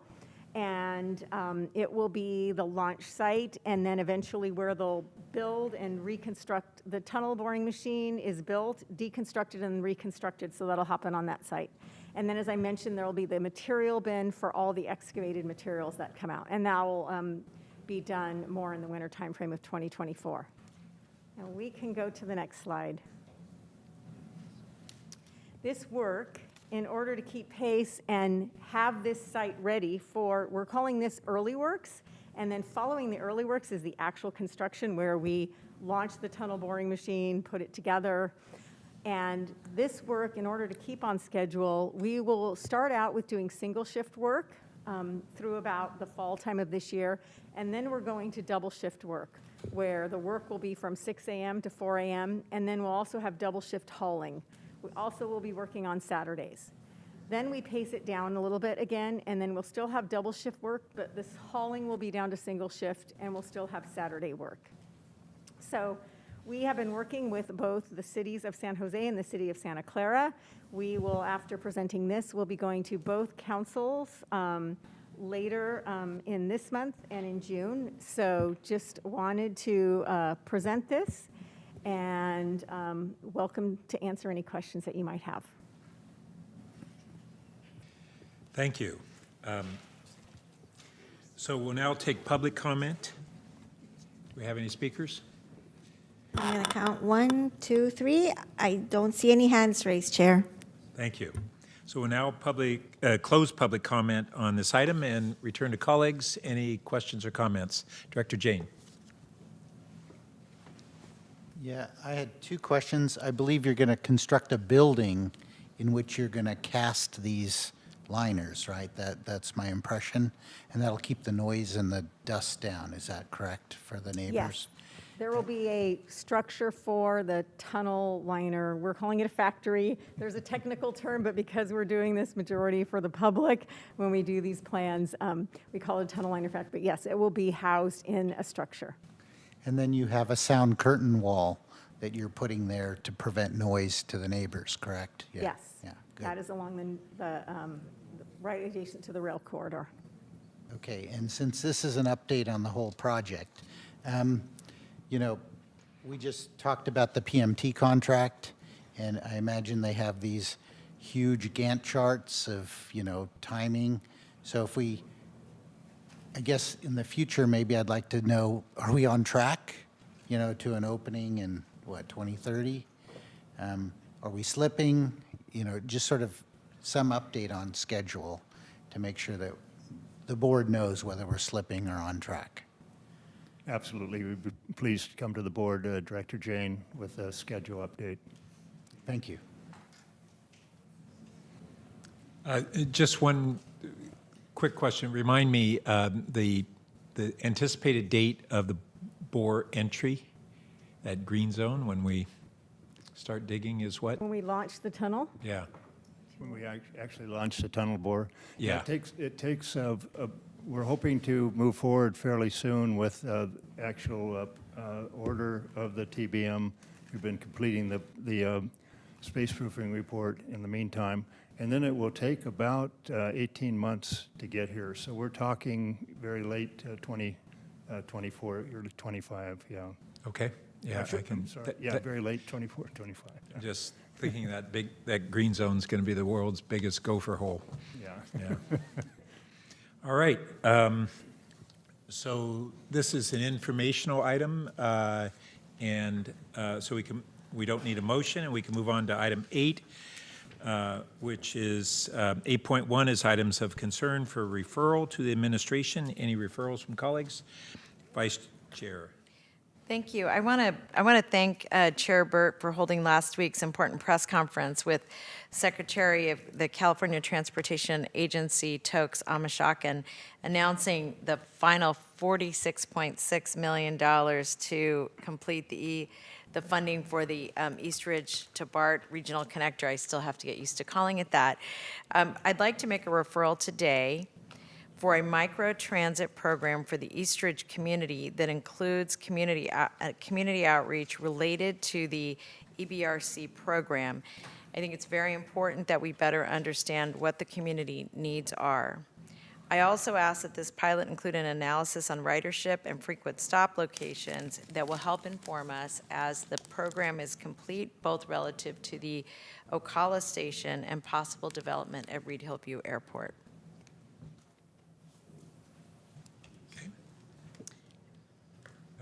I don't think we need a motion, right? Yeah. Okay. Thank you. And I don't see any other, no? Okay. So we can move on to 8.2. Any other announcements? Seeing none. And we were able to meet all the public comments. So now we'll move to item 9, which is our closed session. The board will be discussing item 9.1A, which is closed session item, soon to be on the screen. Here we are. A conference with legal counsel regarding existing litigation. The name of the case is Dulce Maria Estrada versus Santa Clara Valley Transportation Authority et al. And are there any members of the public who would like to address the board on the closed session item? Chair, I do not have any requests to speak. Okay.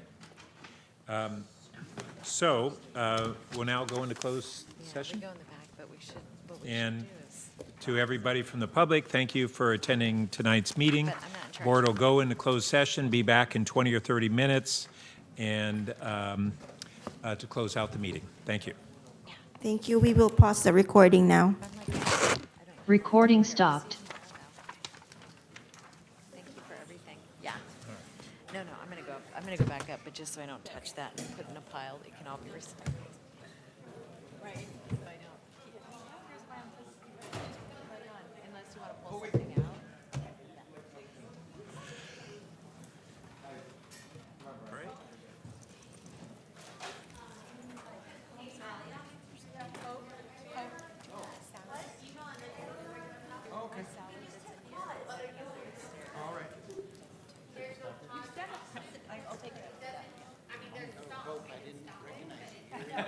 Yes, how are you? Hey, I saw him leave about an hour ago. Well, I'm just in town for the week.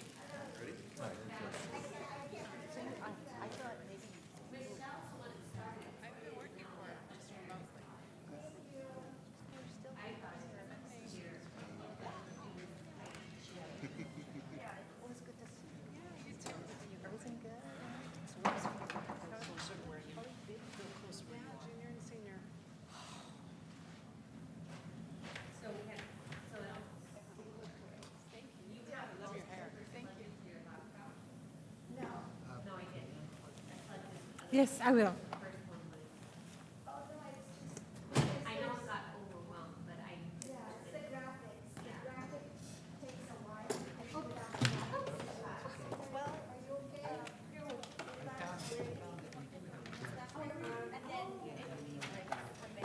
Yeah, so with the graphics, because there's a little bit more like meat to it, for a lack of a better term, it takes a while to go. Huh? Wasn't moving at all.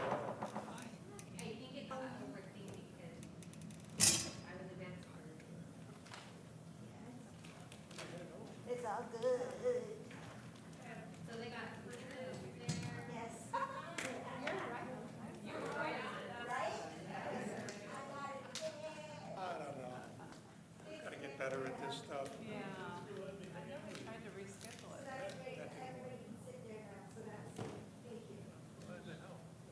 It's like a sauna in there, dude. It's like a sauna in there. Well, it's better than a holiday, I guess. I hope you get some sleep. Yeah, seriously. Dude, it's like almost midnight. I know, but your body is midnight. I never do that. That's rough, yeah. When I go to the East Coast, and I haven't gone in a long time, but I remember when I was younger and I did, I felt it was harder for my body to recover from a 3-hour time difference than if I crossed a major body of water. I don't know why. You don't like going in that direction. Crossing a major body of water, very disconcerting. Because I guess I'm too excited. I guess. Maybe that's why. it worse if it's packed. Well, yeah, because you're not excited anymore. Yeah, that's true. Oh, man, I got 9 o'clock.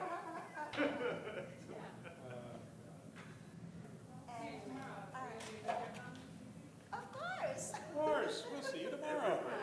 Is anybody? Okay, bye. Thank you. Thanks again, Aaron. Take care, everybody. Good job. Thank you, bye. Okay, what's on the agenda?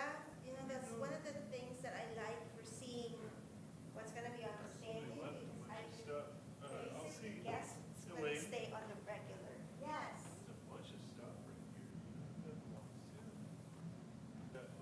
Is that Gary, or not Gary, I'm sorry, Greg? It's Ray Richardson's. Yeah. Is he getting grilled right now? He's in the back. Cause, it's risk.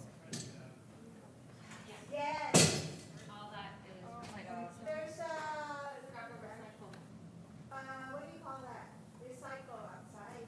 Yeah, there's one under the table. Underneath here, recycle underneath here. Okay. Okay, throw everything away but one copy.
Recording in progress.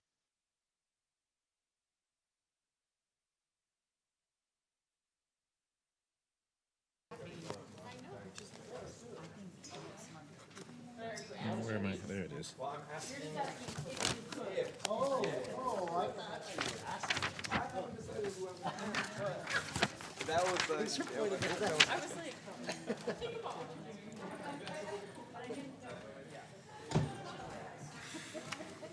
So, well, good.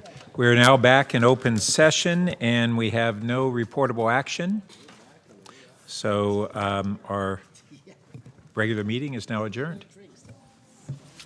I know how to say no report.